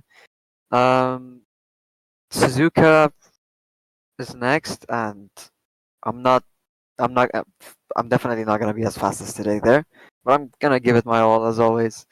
The race today went really well. The start wasn't so well. It didn't go so well. Because when I on the launch, I tried to short shift to second, but I did it too early, so then I just bogged down and like I got overtaken. But yeah, I mean, I got past early and I was able to gap the guys behind. Um, Made the most out of the safety car as well. I boxed for softs. I knew that was gonna be like. I mean, that was the only option I had. To be honest, the mediums were um, the best tire for that situation, but the hards. So I was left with either going on hards or softs because I started on the mediums.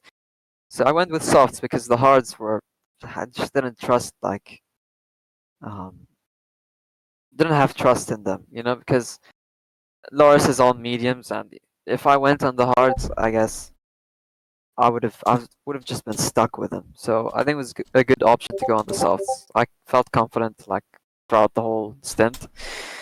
And yeah, I mean I had great pace today. Another good race for me and a good race for my teammate as well, showing that he's the number one Ferrari still. Yeah, Yeah. Put in a Yeah. fantastic drive. That's going to be P3 points for him once Loris is removed from the order. Dependent on how Stuart's decisions go. I mean, if I were you, I would just completely ignore the rest of the order behind you. To be honest, because there's so much is going to change from that. There was a lot that happened in that race. But yeah, you had the pleasure of being blissfully unaware of 99% of it until the safety car maybe. But yeah, honestly, I kind of forgot that you even had the challenge at the start of the race because so much has been happening since then. Yeah. But yeah, another classic LES drive, doing what you do best, and yeah, another lights the flag victory from you. So yeah, you were saying Japan not going to be as good for you, but you think you'll still be able to take the top step there? Yeah, of course. I mean, I always think I can win, but it's also not one of my best tracks. So I will practice a lot, and we'll see what happens next week. All right. I have confidence. Yeah, I'm confident that I can do well. Yeah, and I think that'll be the one thing that we do know after this race is that should be a championship lead for you. So yeah, we'll Yeah, see if that ever changes for the rest of the season. Chances are no, but we'll see. Um, the fight for the rest of the positions is going to be very intense. If anything today was anything to go by, but yeah, that's pretty much all the questions from me. You already answered the question I was going to ask about the tires. So yeah, I'll say Tim, do you have anything else to ask? Yeah, I just have one question. Was there one moment in the race where you basically zoned out because it was so boring for you? No, not really. I mean, for this race, I had to be focused like all the time because I was constantly changing brake bias. I was constantly changing my ERS. So if I zoned out, you would have seen me zoned out. I would have bent the barrier. Yeah. I mean, you probably There's even would have won with ERS on none, so Yeah, I don't know. yeah. Or what did you think of my quality lap? uh, disappointing. I expected a 40 flat, not a Oh, 41. piss off. Yeah, Yeah, sorry. Disappointing, man. Disappointing. I'm sorry. I'll go 5 seconds faster next time. yeah. All right, all right. Well, yeah, congratulations on taking your win once again. In the At this point, it's pretty much you've got your own class in LRC, Yeah, the one car class, and you win every race. I think you should start in F2 car next season. Would be big. That'd be fun. Yeah, Yeah. and it would be Yeah. fair. Yeah, we'll see how it goes. But yeah, congratulations on another good drive, and we'll see you back here next week, I'm sure. Yep. See you. Bye bye. All right, there you go. Bug standard interview with Elias. Just gotta get that one out the way. Same thing every week. You know how it is. Yeah. But then we can move on to the more interesting things now, where everything descends into chaos. Not just yet, because we have Lrc first, but then after that it will, I'm sure, do just that. So yeah, let's get in our P2 finisher. Lrc, hello. Good evening. Hello. Well, I'm not sure how much of the chaos of that race you were involved in. I think in the first stint you were there for a little bit, but then for the second stint, once the safety car came in, you made the moves and then never really looked back. So yeah, I think a great return drive for you. And yeah, how would you say it went? Yeah, after quali, I didn't have much confidence because, well, I only had one run, which was quite shit, which put me like P8, and then a race came, lap 1, quite shit, lost 2 positions, and then once everything got settled, I think I had quite a good pace, managed to fight back in front, and then, yeah, I don't know, went quite well after lap 1, to be honest. Yeah, I was going to say I think the quali lap that we did see from you was a little bit scruffy at times. So yeah, there's definitely probably some room to improve there. But yeah, we saw the true pace in the race eventually. How do you think the strategy worked for you starting on the hards? Yeah, I didn't do much practice, so I thought like, well, if I have a bad qualifying position, I just go along and try to extend, hope for a safety car, and then go for soft or mediums. And yeah, somehow paid off. So Yeah, I think I just got lucky because I've heard from other people that medium soft or soft medium was the way to go. So yeah. yeah, I think it worked out well for you. You seem to have good pace on the hards and also on the mediums at the end. So yeah, I think it was a good drive all around. Will you be looking to reserve again for next race? Possibly. I mean, when I can, I will probably reserve. Yeah. Right. In that case, yeah, that's pretty much all the questions from me. Tim, you got anything to ask? Yeah, I have one question. What is more boring, racing this race or work at McDonald's? I have to say, working at McDonald's, man. Alright, 8 fair. hours flipping burgers, assembling them. It's not the most fun thing to do. Yeah, that's understandable. Yeah.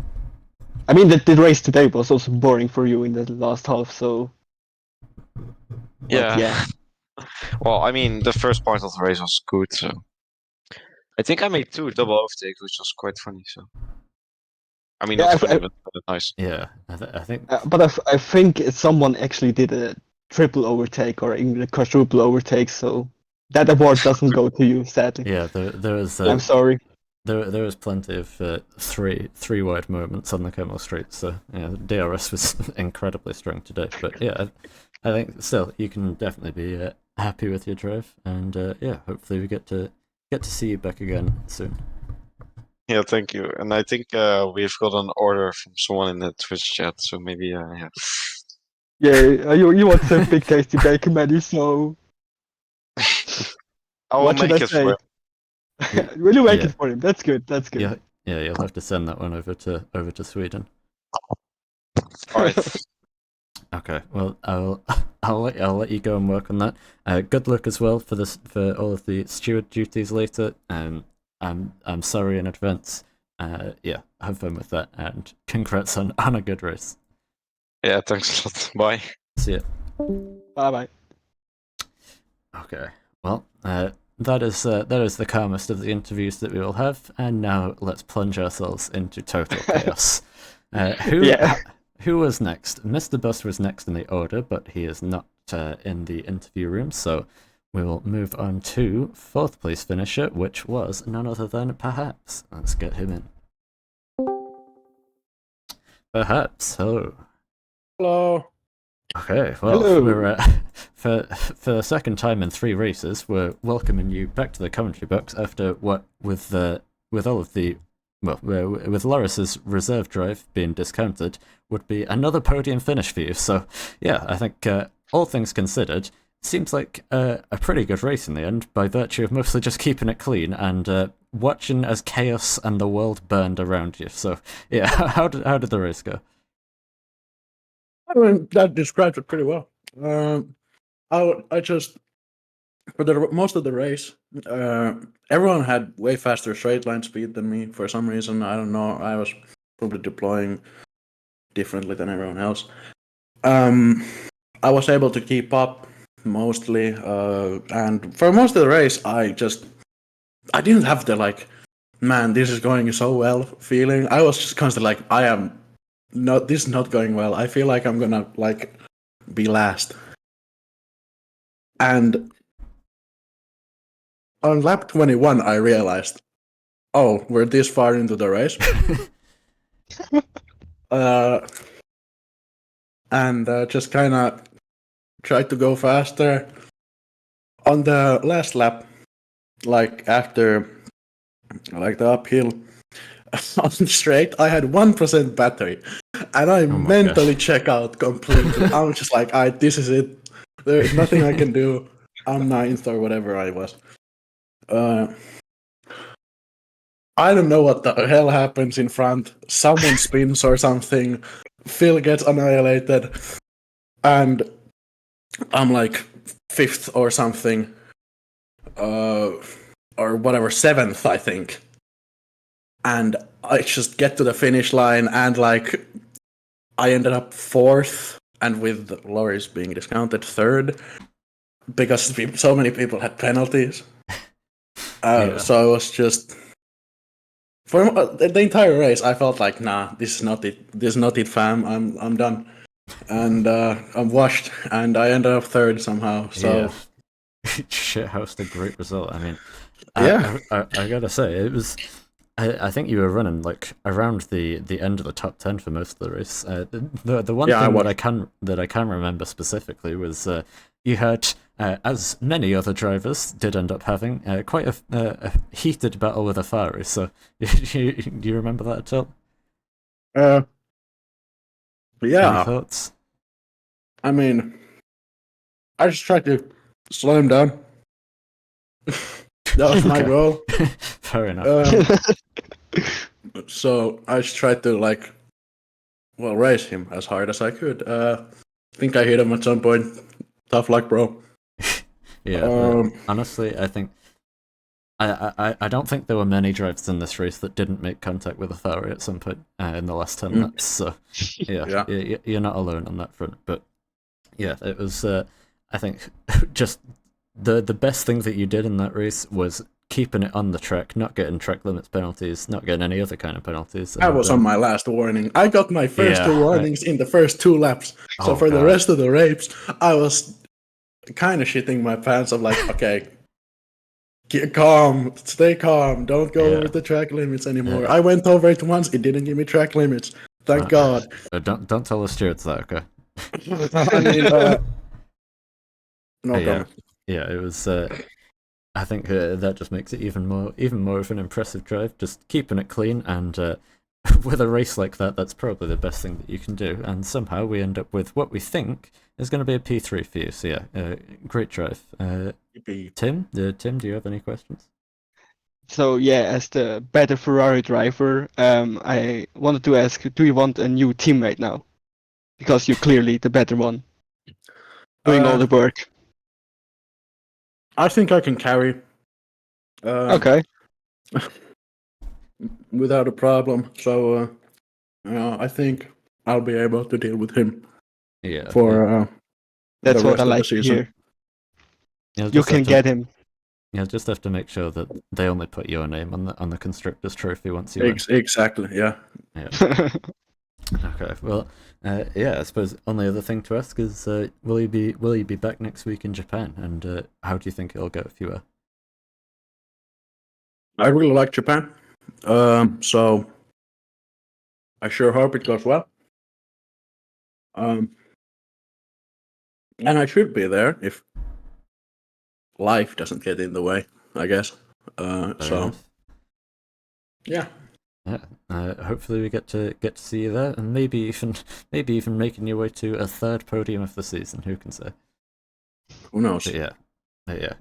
Congrats on another great drive. Good points finish wherever it is decided to be in the end, and yeah, good luck for next week. I'll see you then. All right. Well, bye bye. Bye. Yeah, it's it's just I think it's just going to continue descending into chaos as we go. But Yeah, Hmm. it slowly progresses. let's see. Yeah, I will have to consult again. I think it was Dan P5, but I don't think Dan is in the have call. literally no He's not. idea. Yeah, I have the result screenshots from Phil. I'm not Crazy. remembering all of this, so let me have a look. Thank you, Phil. Yes, thank you, Phil, for that. Blazer would be next in the order, ahead of Zuxon and Trimmer. So let's see. Out of those What? guys, What is that? What is that order, man? yeah. So okay, we have Blazer is not in the call. Who is next? Zuxon is in the call. Okay, in that case, we will get Mr. Zuxon in next. Phil was typing for a second. Okay, Phil is not typing. Okay. Oh, he's typing in the chat. I see. Yes, thank you, Phil. Okay, let us get Mr. Zuxon in, our P7 finisher. Mr. Zuxon, hello. Yeah, hi. Okay, Hello. well, yeah, probably going to be quite a bit to talk about here. You had, for a lot of the race, from what I could see, you just had a bit of a... So you had a front row view to all of the chaos that was panning out, and ends up with a, I've got to say, very strong P15 to P7 drive for you. So how did it go? Being the cameraman is a better option and more calm option, and that's why what I went in. Well, I went into some kind of duels, but in the end, the softs were not the best ones, and then lost some time. In that case, could be which in that case was better than being into this mess, which was right in front of me. So yeah, I got P7 without any incidents. Yeah. Yeah, it's certainly a lot of mess going on in that race. Were you involved in any of the carnage? Do you remember? Not really. Just right in the start, I braked into the apex, into the very inside, because there was some kind of contact which I didn't want to be involved in, and there was a bit of nudges, but nothing more. No. Yeah. Well, I think that, like I was saying to perhaps a few moments ago, I think that was generally just the recipe for success today was keep yourself out of trouble, and the more you're able to do that, the better your finishing position will be. So yeah, P7 in the end. Yep. It's a very good drive by you. I mean, do you think you could have got any more from this race at all? Pace wise, not really. The qualifying wasn't that good, but if there was a little bit more of chaos in front of me, then yes. If not, then no. Okay, fair enough. Yeah. So I'm pretty happy with P7. Could have been worse. Yeah. Yeah, for sure. Okay. In that case, yeah, I'll ask about the upcoming race. We have Japan up next. How do you think that'll go for you? I already raced this track in another league. In the beginning, it was a bit wet, but in the end, went a bit dry. I guess I didn't have that much pace in the dry against others. I'm not quite sure what happened here. It was a long time ago, 2 weeks, over a week ago. So yeah, Let's see how it happens. So this league is another kind of league, pace wise. So yeah, we see. Hmm. Yeah, I think there's definitely potential. If today's anything to go by, even if you're not quite there on the pace, there's always going to be opportunities arising. So we'll see how it pans out. But yeah, that's about all from me. Tim, do you have any questions? So yeah, I probably think you were in the voice chat with Phil, and in the last lap there was contact, and Phil spun again due to your horse. Have you recovered from the tinnitus yet? I can hear you clearly, so not yet. I have to make sure. I'll go to the doctor tomorrow, so I have to check that. So, besides that, not really. No. Well, that's sad to hear. So get well soon, then. Okay, well, I think we've covered all of the important topics then, and yeah, we can let you go. Congrats on a good point score today. No clue if you're actually going to be rewarded with P7 in the end, with how many penalties there could be. Could be better, could be worse. We'll have to wait and see. But yeah, good drive by you, and good luck for Japan next week. Thank you. All right, and we can then move from our P7 to our P8 finisher and get in Trimmer Shave, who went from, I believe, P14 to P8. So there you go. Ended up working out quite nicely. Trimmer, hello. Hello. Well, I think if somebody had told you your finishing position at the start of this race, you'd have probably fallen off of your chair. But yeah, P8 it is for you in the points. And Well, funny you mentioned that. I did fell off my chair like a few minutes interesting. ago. Oh, very fun. I promise I'm not. I don't have secret cameras in your room, but yeah. Okay. Hello. Yeah, hello. I'm waving. Yeah. You can Yeah, see it. yeah, I can see it. Don't worry. But yeah, no. Anyway, I think We're gonna see yeah. something great later. Okay, well, let's keep that for after stream.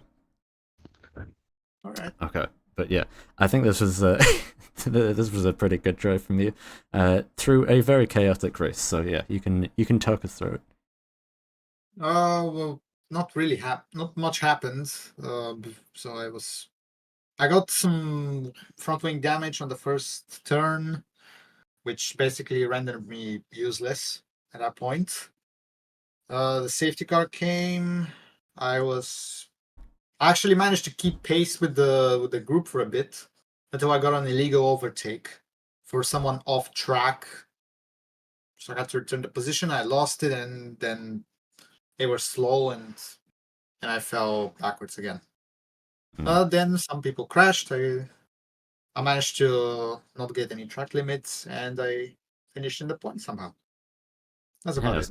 I was going to say, I suppose for you, because you were running a bit further down the order, you were probably out of the chaos for most of the race. I think all of the drivers who were actually in the thick of things have ended up not being around for interviews because they all ended up finishing outside the points. So yeah, yeah. Well, they're still declaring war to each other. I was going to say that they will make their presence known in league chat, if not in the interviews, I'm sure. So yeah, I was listening to. There were words said. Oh, yeah. It was wild. I can imagine. Yeah, you'll probably see it. We probably will get to that. Probably the clips. most normal post-race league chat, I guess. Oh, you might get to see the actual audio logs. No! Oh no! Yeah, I hope someone recorded them because there was a lot of stuff. Yeah, it's gonna be good. We will look forward to the clips for stream with bated breath. Hopefully it doesn't end up. Hopefully it doesn't end up. Go on.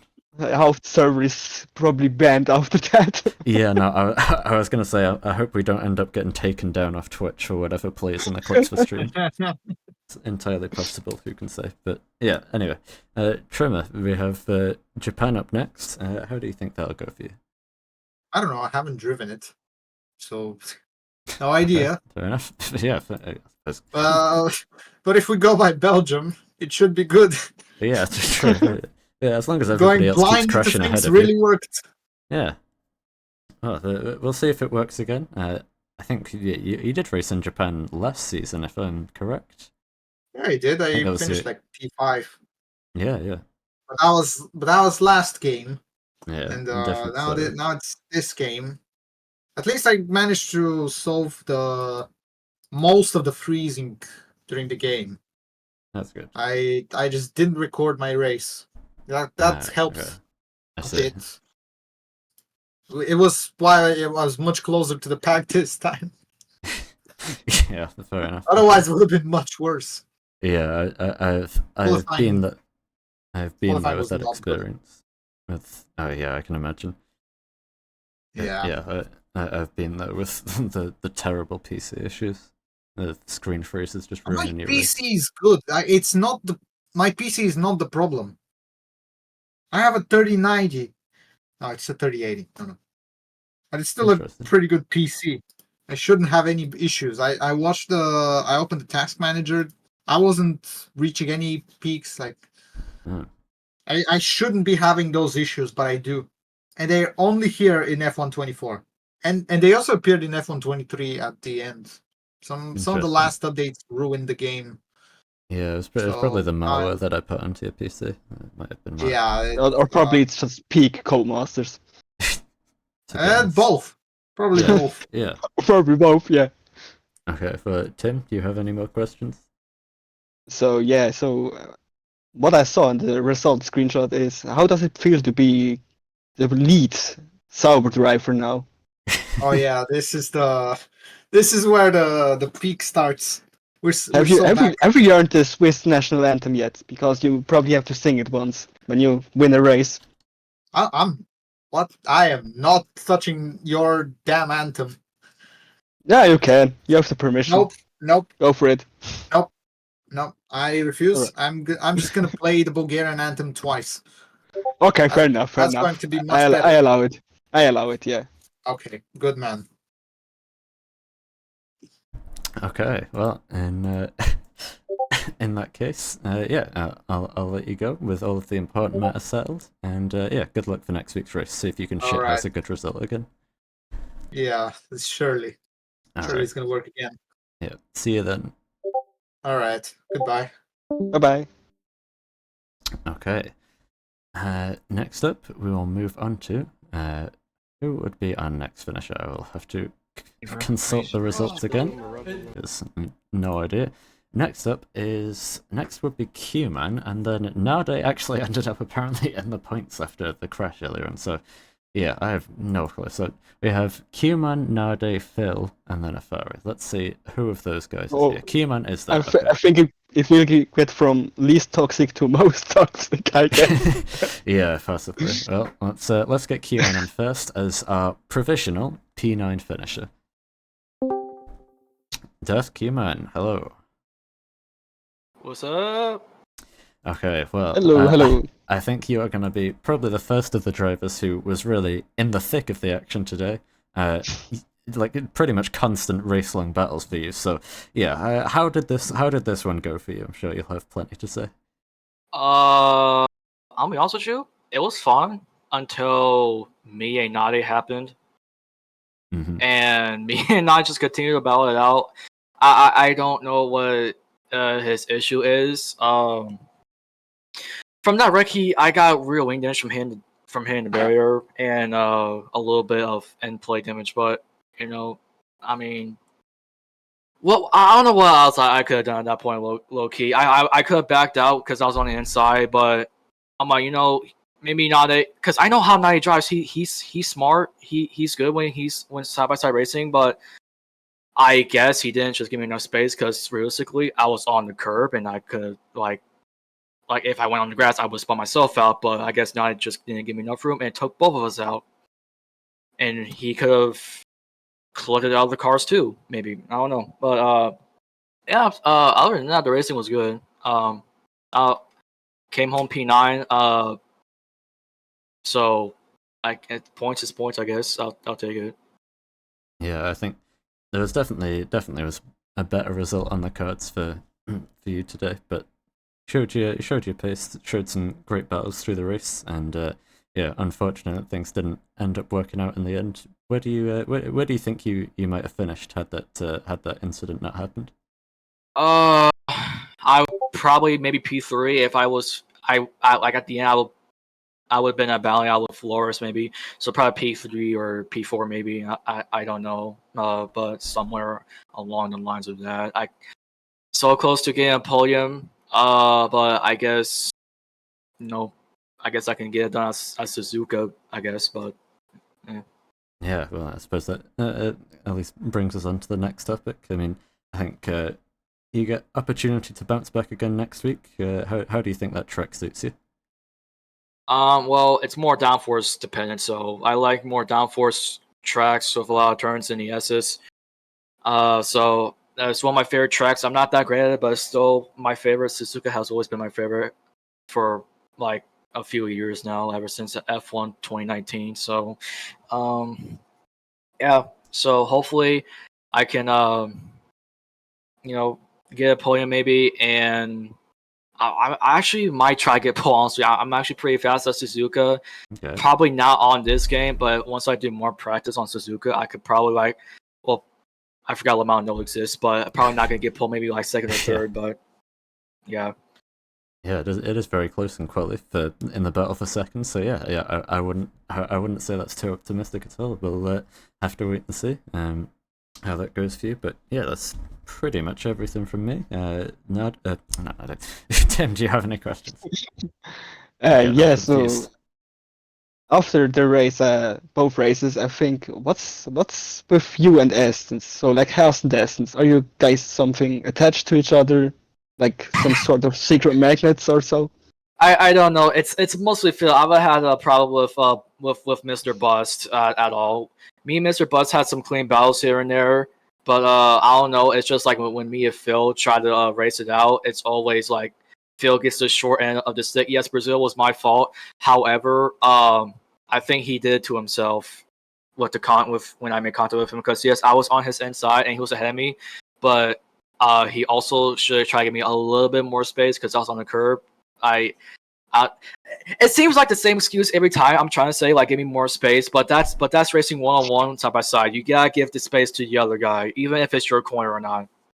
Yeah, well, I can already see Phil has his own opinions in the chat. So Yeah, we'll have him in next. But yeah, I think whatever happens, it was there was plenty of display of promise from you today, and hopefully when we do have a cleaner race, which will hopefully be next week, then you're able to keep yourself up at the front of the order.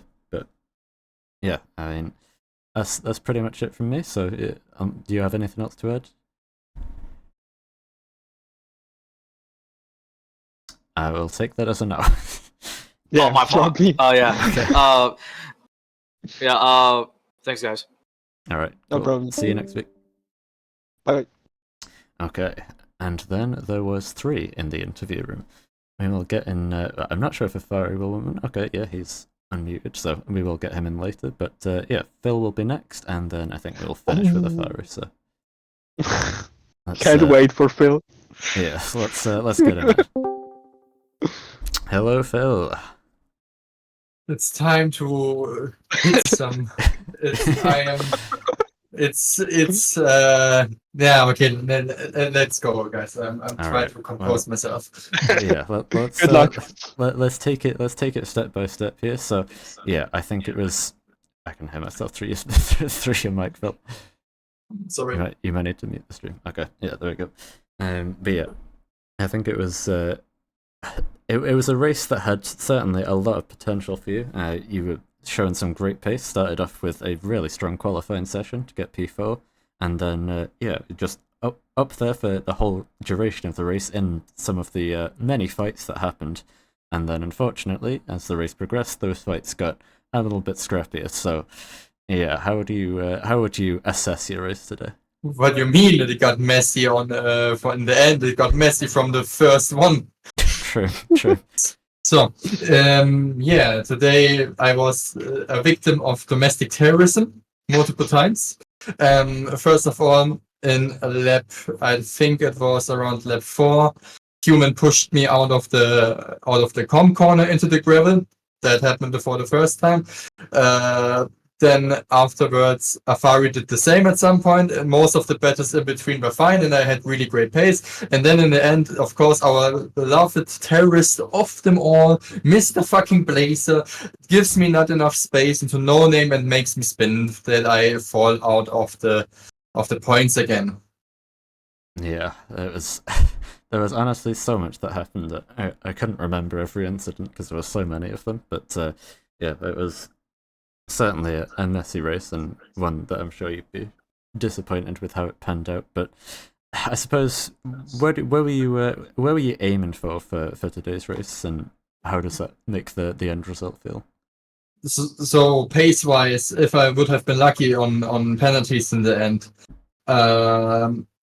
I'm sure I could have secured the P4, and if I got really, really lucky, maybe even end up in the podium spots. I think that would have been quite a good chance, unfortunately. So I am not theoretically this mad about like last week, where I just didn't have any pace, because the pace was definitely here. I had some great overtakes and also some great battles with Dan, for example. He's a really good, fair racer with me at least, and also with Mr. Bast. Mr. Bast should be a bit more careful with his teammate, I guess. Yeah, but I think with the soft tires in the end, it could have been really high points finish. Yeah, I think I was going to say, but you did have some very close battles with your teammate. Maybe that's something to work out afterwards, but thankfully it didn't. Yeah, if you would bother to talk with me, I guess.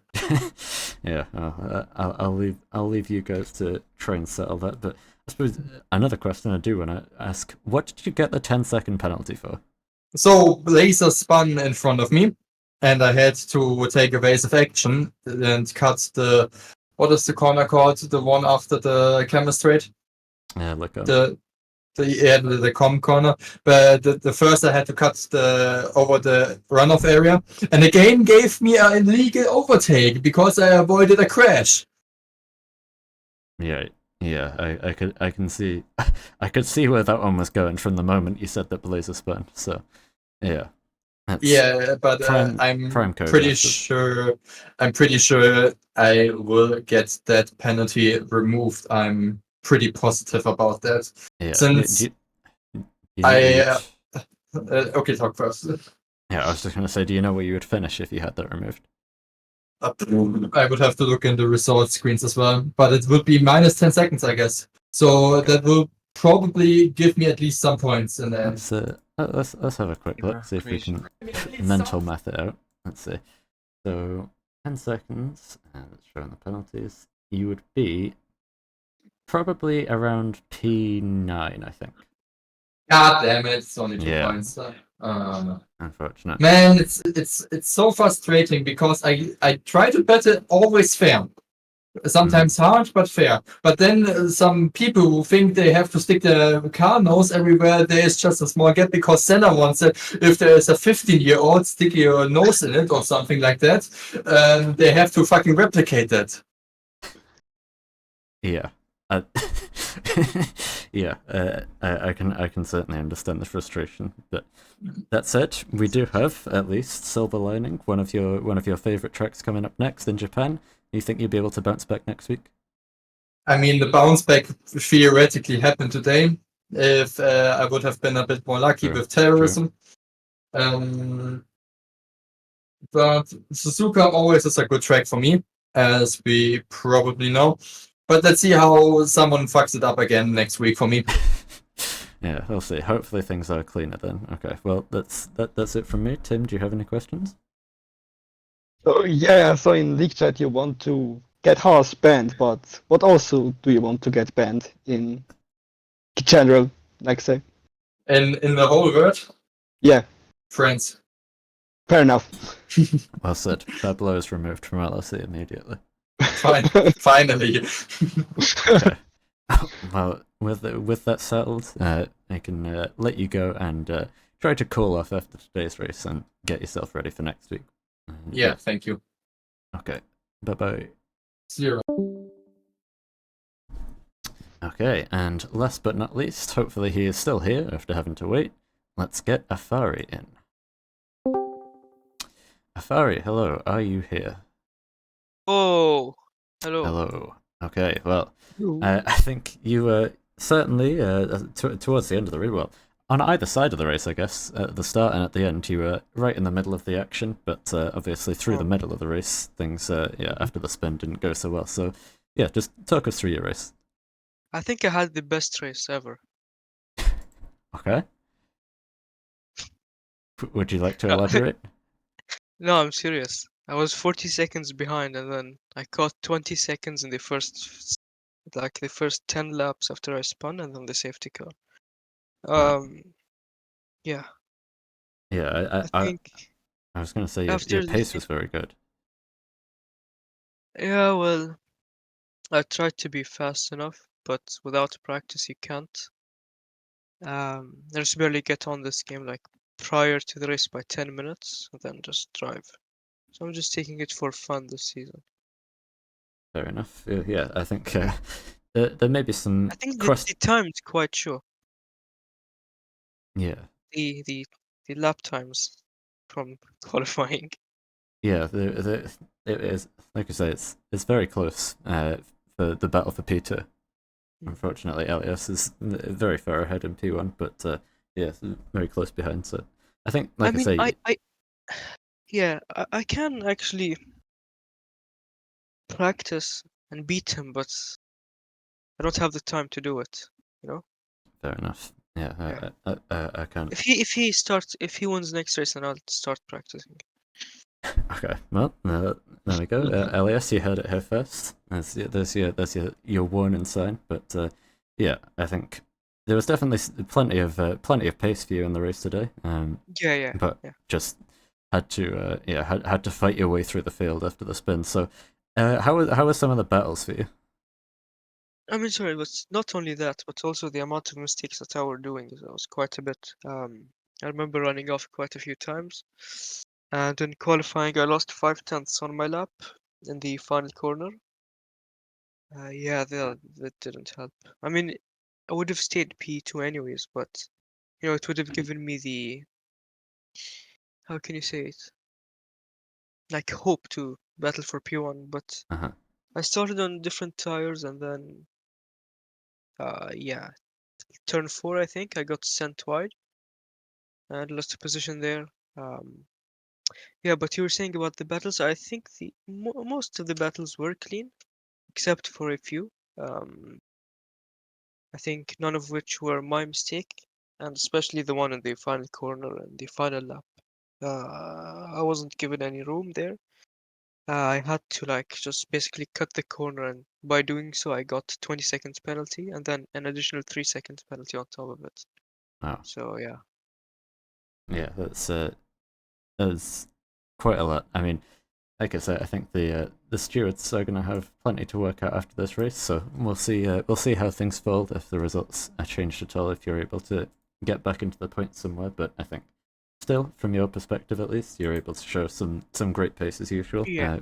We have Japan next up. Do you think you'll be able to challenge there? I'll see. I'll see if I can like get on the game prior a bit earlier this time. This time I couldn't. So if I could, it would be great. It would be helpful, obviously, but we'll see what happens when the time comes, I guess. Okay, well, that's pretty much everything from me. Tim, you got any more questions? Yeah, I have one question. Do you think violence is a solution to beat Elias next time? Violence? Yeah, violence. No, I don't think it's the reasonable way to beat him because I know the amount of time he puts into the game. I mean, He's it doesn't have to practiced. be reasonable. It's just an option if it's working. I don't know. No, I don't think so. It's not Alright. the way of racing, and the way of battling people is not by violence. Battling cleanly and so on. So yeah. Okay, well, yeah, very, very diplomatic answer, well said, I think. Yeah. to Tim's slightly silly question. Okay, well, yeah, with that said, I'll say wish you good luck for next week's race. Hopefully it's a cleaner affair all around, and yeah, we'll see where you come in Japan. Yeah, we'll see. Okay, See you guys. Bye. see ya. Alright, and that concludes our driver interviews. A lot of interesting takes in there, I'm sure. We'll have to see how everybody feels about all of that, but yeah. Next up for us is moving on to the clips for stream section, which is going to be, well, quite Oh, no. interesting, I'm sure. Oh no. I mean, I'm just going to get an initial read. Okay, so we have quite a lot of clips. There's no Yeah, we surprise, have but a lot. yeah, you will have to bear with me for a moment because I don't have a proper scene set up for it. So let's see. I might just be able to hold on. I think if I just use the usual game capture, I can just turn that into a display capture and work it like that. Bear with me here. Let's see. Yes, this does work. Okay, let me turn on the sound. Alright, where are we here? Okay, I need... Actually, we should already have Discord sound. Should come through your mic anyway. So, yeah, that should be okay. Hold on, let me check. Yes, okay. Hold on, do you want me to screen share as well so we can watch at the same time? No, it's good. I'm watching on the stream Oh, okay. because yeah. It'll be a bit delayed though, so... Well, I don't care. Okay, fair enough. Alright, well, in that case, let's get started. First clip here is from Darth Q-Man on lap 3 of the race, heading down towards the one of the many action zones here today until they come. Very opportunistic move there to the inside of Phil. Saw a gap and really went for it, and there is a bit of contact, and that was what sent Phil into the gravel. So, yeah, the first point of friction between those guys. First Again. Yeah. The weekly hospital contact. Exactly. Okay. Let's move on to the next one, which is also going to be from Q-Man. Wait, but actually, what was very confusing is, did you saw that Q-Man had a purple first sector? Honestly, probably from having a tow from about 12 cars. Yeah, true, probably, yeah. Making that difference. But yeah, we have a second clip from Q-Man here. This is from lap 14. He's got a car on his inside here. That is Nade. And I think it's Phil also just right up behind him in the rear views, trying to get he's involved. right behind him. Side by side though with Nade, bit of contact between the two, and I think I know where this one is going to end. So heading into Fanya, it's going to be very close together, and yeah, it just runs out of room, does the Haas driver, and both of them go spearing off the track. So. To be honest, I can't really blame any of the drivers because it looked like netcode. Like they didn't make any contact actually. Yeah, I don't think there was contact, but I think there would have been contact. You can see Nade is coming across. Nade thinks that he's got the right to the corner. Darth Q-Man disagrees. He keeps his foot in, and yeah, there is your prime league racing accident. I will not be adding anything further to it. The stewards are on their own on this one, I'm afraid, unless you want to say something. I just blame EA or Codemasters. They deserve it. Can't go wrong with that. Yeah. Okay. Next up, we have one from here comes Phil with a move on Blazer. Let's see this. The first terrorism. Yeah, we have Blazer going off the track there, and then Phil is going to get boxed in behind Dan. Blazer goes through the middle. It's all kicking off here. This is on lap 17 of the race. Oh, and Blazer just I see. Can I turn it up now? No, it's full volume. Remember, it's a league race though. Yeah, I know. But yeah, Blazer just. I think, does he go deep? Let's see. No, Dan just turns in before Blazer. Blazer, I'm not sure. It just missed his turn or something. I don't know if he's locked up, but yeah, and then. Yeah, you can hear the dismay from Phil. And 3, 2, and 1. Oh my And god. 10 seconds. 10 seconds. Yep. Yeah, he is not best pleased with that. Shape But is so to be fair, if Blazer's overtake would have worked without contact. It would have been the overtake of the race. Yeah, Because it came would have like been from P triple overtake, I think, 2000 or- to P3 basically. Yeah, triple, maybe quadruple overtake. I don't know how you'd class it, but very nearly pulled it off. But yeah, just again, I will leave the stewards to decide this. One car is turning, one car isn't, and Blazer ends up going. Which is suboptimal. Yeah, this is never a good scenario when you have like this. When you have this angle going on, things don't tend to end well. So yeah, I think this is sort of the problem region right here. If the stewards want some help, I think this is where this is the issue. Yeah, I think that it starts to getting from good to Yeah. not good. Next up, we have a clip that actually has some volume this time, which is going to be from Around P9. Oh no. This is from lap 3.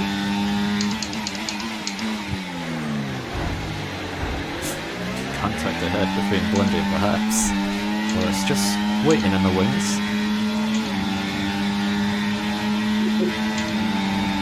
So head up over. Hello. Let's see My what loadout for happens. setup is working. Let's go. Probably deaf.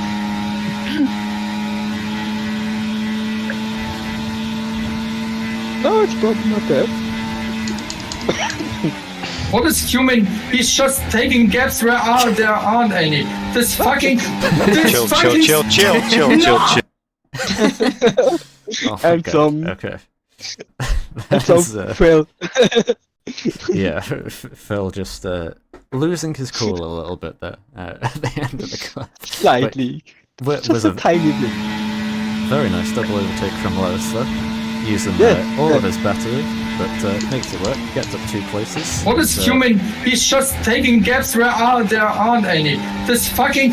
This Chill, fucking. chill, chill, chill, chill, No! chill. The Phil commentary never gets old. Not It, gonna lie. it really doesn't. A wonderful clip there from Lrc. Yeah. Next up, we have one in from Dan, which I don't know if he was in the call, so this one might be just a little bit calmer than the rest. Let's see. Well, the volume is incredibly quiet anyway, so we'll never know. But there we go from the race start. This one is going to be very interesting to watch because we're about to go from P5 all the way to P1. It's a decent start here. 3 wide into the first corner. Nade looks like he almost hit the inside wall or something. I'm not sure if that was just netcode or what, but either way, gives them the chance to get up the inside. He looks a bit laggy, Nate, to be fair. And full send up Eau Rouge. There's a little Kimi Antonelli move there, and gets himself into prime position to now cruise up to the back of these guys, overtake on, gets to the inside whilst Afari is too busy fighting Elias, and gets himself prime position, goes very deep into the calm there, forces Afari out wide, and ends up taking the lead of the race in the process. So, yeah, feisty, but very entertaining stuff by the RB driver there. To be fair, I changed my statement from earlier. That's the overtake of the race. Yeah, fair enough. It was that was a sign of what was to come. I think once we saw 3 wide on lap 1 for the lead, that was when we knew what was going to happen. But yeah, chaos. Exactly. Move on to the next clip, which is, I believe, another one from Lrc, unless he just sent the same one. No, it is different. People say that a lot now. It's not just that. They were like, especially the bus stop. I lose like 2 cents to nade. Thankfully, otherwise you will get the RS. No, obviously I had a. By the way, I'm sorry about the tapping turn 1. I didn't have any more space. Nah, Some front-wing damage. The bus stop is pretty I'm takeable. Gonna do it again. I have no It's through damage, the so it's middle. fine. Look at that.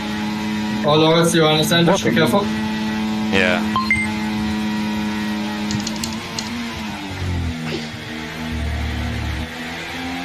And, He got I some. think I think he. I think yeah, some. Basically, Kisiel and Blazer got sun tot.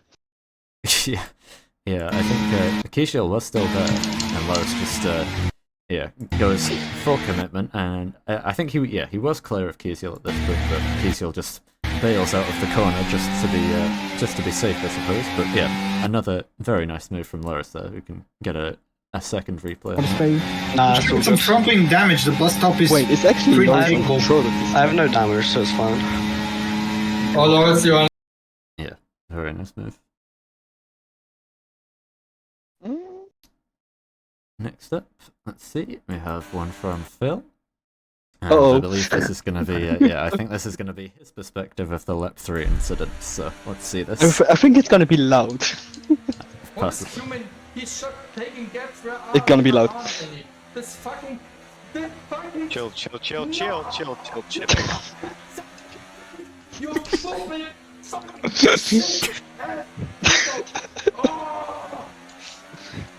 Yeah, it's quite quiet, thankfully. Yeah, Phil was kind enough to turn down the volume for us, but yeah, there's... I mean, okay, look, I will say, it could have been worse because he didn't start speaking German. That's when you know it's bad. Yeah. I think, honestly, I think for next race, Phil should be in commentator chat and driving, because that would be prime content. Oh, gosh, yeah. that would be fun. Maybe we have to do that for an off-season race or something, I don't know. Yeah, next up we have one from Perhaps here. This is from the final lap of the race, and this is going to be his POV of all hell breaking loose. Let's see this. So let's see, P9. Yeah, so here's the first contact. Mr. Bus gets tipped around, perhaps pauses by accident, I assume. It's a minor mistake, he was just simply locked in, and then here is where it's about to go really interesting. Phil completely cleaned out, Blundy gets taken with him, and somehow it ends up with Mr. Bus going back round us outside, and yeah. P6? up to P6 and then back down to P7 and then to P4 as he crosses the line. Nice normal stuff there. Good race for him. Good race. Indeed. Okay, next up we have one from Mr. Zuxon. Let's take a look at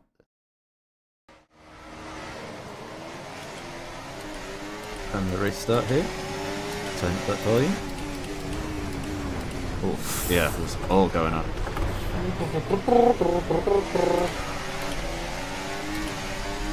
I've seen something coming. But he's arrived. That's it. Yeah. I think, honestly, just good avoidance from him there. Saw the writing on the wall as everybody checked up into turn 1 and just bailed to the inside. Somehow didn't take anyone out. So yeah. Yeah. Well so managed. GG to him. Yeah. Able to keep himself in the race and go on to a P7 finish, as now we have another one from Phil. I'm sure it won't be the last, because this one is from... This won't be the last. Yeah, this one is from turn 9, but it might not be the one that you're thinking. Let's let's wait and see which one this one is. We're about to go for a move on the inside of Blazer. I see a Haas in front. Yeah. It's thinks better of it, and then goes back for the move for a second bite of the cherry.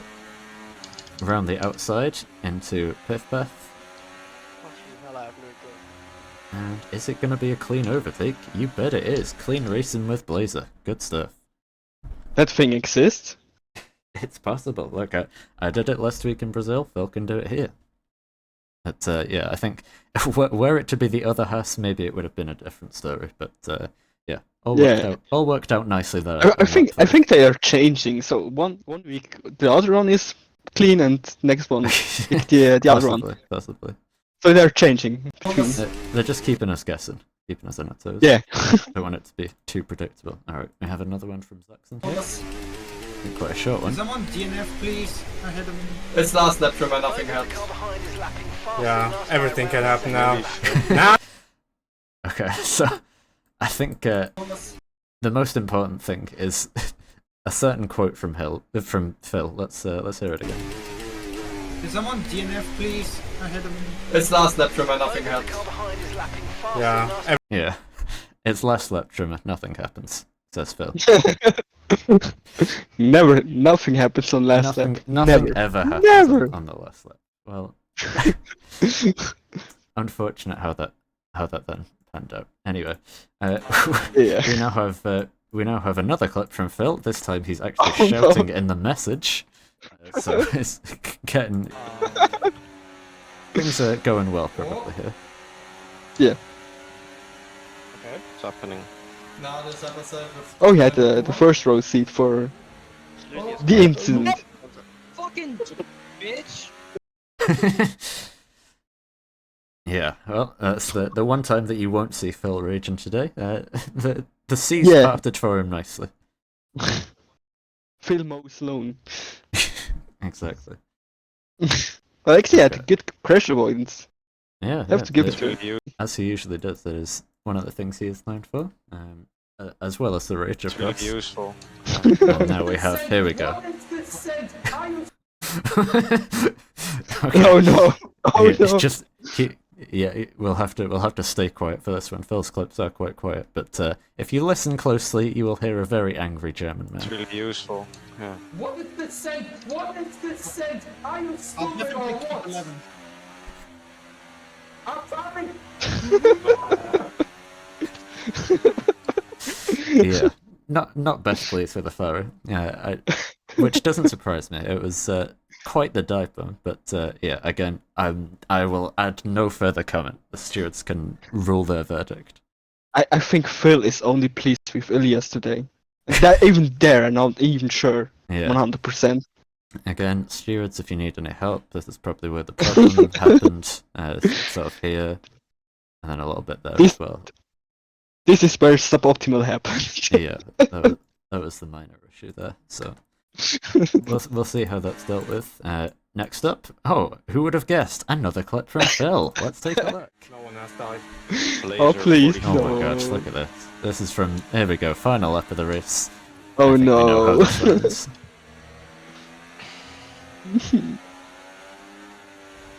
Oh, Boston, Lafari just nearly hit each other.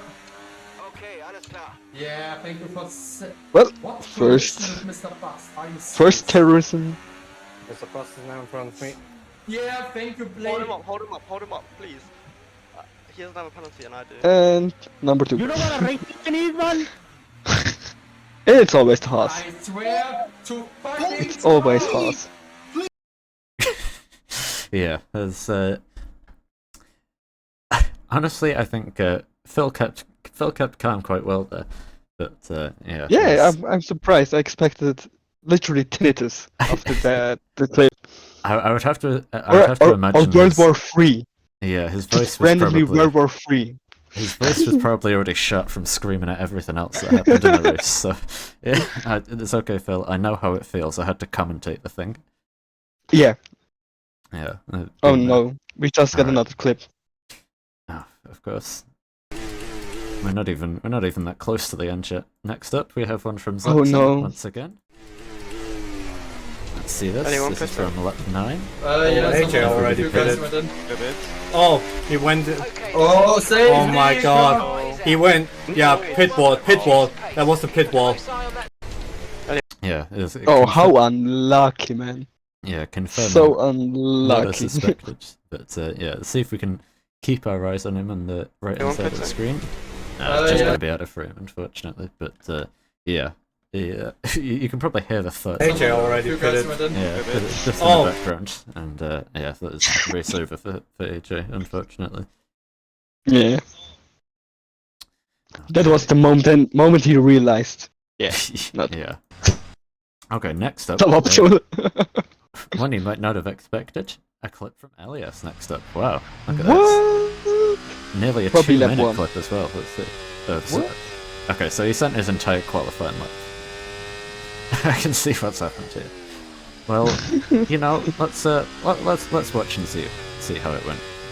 It has a little bit of a distant toe as well. It was actually down through the first corner. But I think Probably I think it's probably the sanest clip we see today. yeah, there's It's kind of relaxing. surely nothing bad can happen in this one. I think blood is. But yeah, he's going along fairly nicely, bit down in the first sector, and then just full send through the left or through the right, left, right at the common melody. That ends up putting him just up on his time as he dives down into Bruxelles. Got a decent rotation, ends up being just about up still on the exit, very close with the time, very close with the gravel as well as he exits Jackie X corner. And then swing it into Puan, this time getting closer up to the apex, manages to shave off a couple thousandths there, and starting to close up quite significantly to the RB ahead of him, which will obviously not help him too much through the little S here, but still manages to find some time through Fenrir. And then, oh, okay, so Kishel gets out of his way quite kindly there. I'm sure Elias would have been disappointed in the end, because that did cost him a toe. So he makes his way down that would the- be my down the way back to make straight. place. Yeah, took a leaf out of your butt, and full beans at the end. He's still getting a slight distant toe from the McLaren, from his teammate, and into the bus stop. I mean, just look at how much speed he's able to carry, so that nobody else has anything on that. Makes up multiple tenths in that one corner, and that is a 41 flat from our championship leader.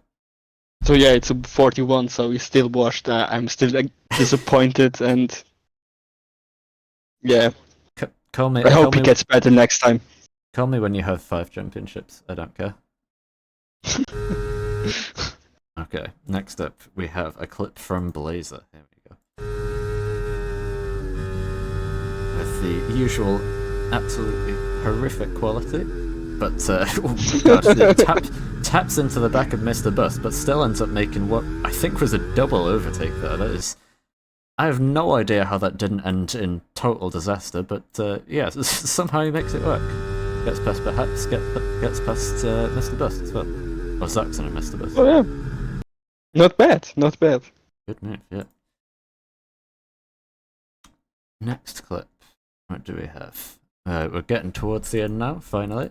And we have one from Afari here, which is just taken from the actual stream, so I'm going to assume he's probably, even with that 10-second penalty. I wonder if he might be referring to somebody else here, but I don't know. Let's take a look and see what Afari's trying to show here. Even with that 10-second penalty, because if he thinks he can get it removed, then he is still on for a very good result. Meanwhile, here comes the Chaos Brewing once again as they head onto the Kemmel Straight. This time it's the battle for P6, who's going to be, 3 wide? Yes, of course they're 3 wide as they head down towards the Calm. Afari's trying to make a lot of moves here. He might even make 3 of them. Round the outside he goes, and from 9th up to 6th place for the Sauber. Brilliant stuff by him, so he is going to be making progress forwards finally in this race, as perhaps getting all tangled. Even with that chance, there is Afari's single. Well, there are the 3 moves Afari made in this race that didn't involve contact with another driver. Very impressive. True. Yeah, it was indeed a very nice move by him. And next up, we have another clip from Zaxxon. This one is titled Blazer Momento. So I'm sure that's. It ends with terrorism. Don't make a single move and I blaze them right behind me. I think that's another view of what we already saw. Yeah. Nice one, Blazer. Motherfucking terroristic. I messed up so much of the restart. Motherfucking terroristic movements. Yeah, but I think he still made some contact in the corner, so. Yeah, I don't know. Look, I think that's probably the best you can expect from Blazer in a race like this. That's true. British. He made progress. Yeah, with all context applied, I think it was about as good as one could hope for. British. Anyway, another clip from Zaxxon here. Yeah, no, Bobby Michael. Oh no. Titles not only fail. Oh, Great racing. Great racing. Real Racing 3 on iOS and Android. Then do something, Afari. Then do something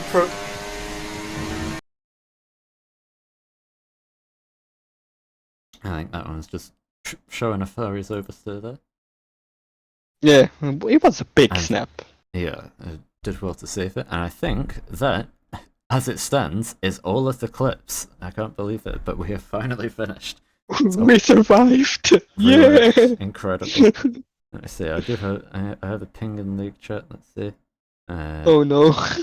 I don't know. Oh, it's Mr. Best asking why he wasn't on the driver of the day poll. I'm sorry, we can only pick 5 people. But, we should give him the driver of the day. Just for... because we can. Just for Karen. Well, speaking of the driver of the day, the results are in. We do have perhaps decided as the driver of the day, ahead of Elias coming a close second, tied with 3-second time penalty in third. from Lrc, Trimmer, and Zuxon, who all got 1 vote. So, yeah, there you go. Perhaps once again is your driver of the day here in Belgium. So, congratulations to him. And with that, This will be his season. That's his absolutely. season, man. Absolutely, he will carry Ferrari to victory. Well, with with all that said, I think that leaves us ready to wrap things up. So, yeah, I think. A very entertaining, albeit very chaotic race here today. So, yeah, you want to give us your closing thoughts, Tim? Closing statement? Yeah, well, I would just want to say, finally Tier 1 is back. We are so back, baby. We are so back. It was a very Tier 1 style race, I do have to agree. So, yeah, we'll see what happens. I'm sure the drivers will be given a stern talking to for next week's race after the standard's been slipped a bit today, unfortunately. But I just hope they stay that low, because it's so much fun. It's much more fun to watch. It might be fun to watch. My voice might not appreciate it very much, though, having to shout for 30 laps or whatever it's going to be in Japan. I mean, we can change the streamer. I just want to co-commentate. So basically, next time, I don't know. Yeah, I suppose that is a good Arrow point. can stream. Yeah, I will probably be racing for next week's race. So yeah, there you go. I can get a day off to rest my voice, and then see if I'm able to get involved in the carnage as well. I don't know. We'll see how it goes. But yeah, I think Japan is always good for a bit of chaos, especially in the S's 130R. That's why I'm thinking I'm not gonna get my hopes up for things to be much cleaner next time around. But we'll see. But yeah, that is pretty much everything covered for today. It was a very entertaining race, albeit a scrappy one. Of course, we have the links to join the league. If you liked what you saw, then those links are in the description of the stream. Or if you just think that it's not enough chaos, just join the lobby. Join the league. Yeah, join in and you can cause some more. Great. But yeah, no, that is going to be us done then, and we'll be back same time next week for round 4 of the season 7 here. Oh, I'm losing all of my words. It's been 2.5 hours. But yeah, we'll be back next week, same time again, for round 4 of the season in Japan. We will see you then. All right, bye, you guys.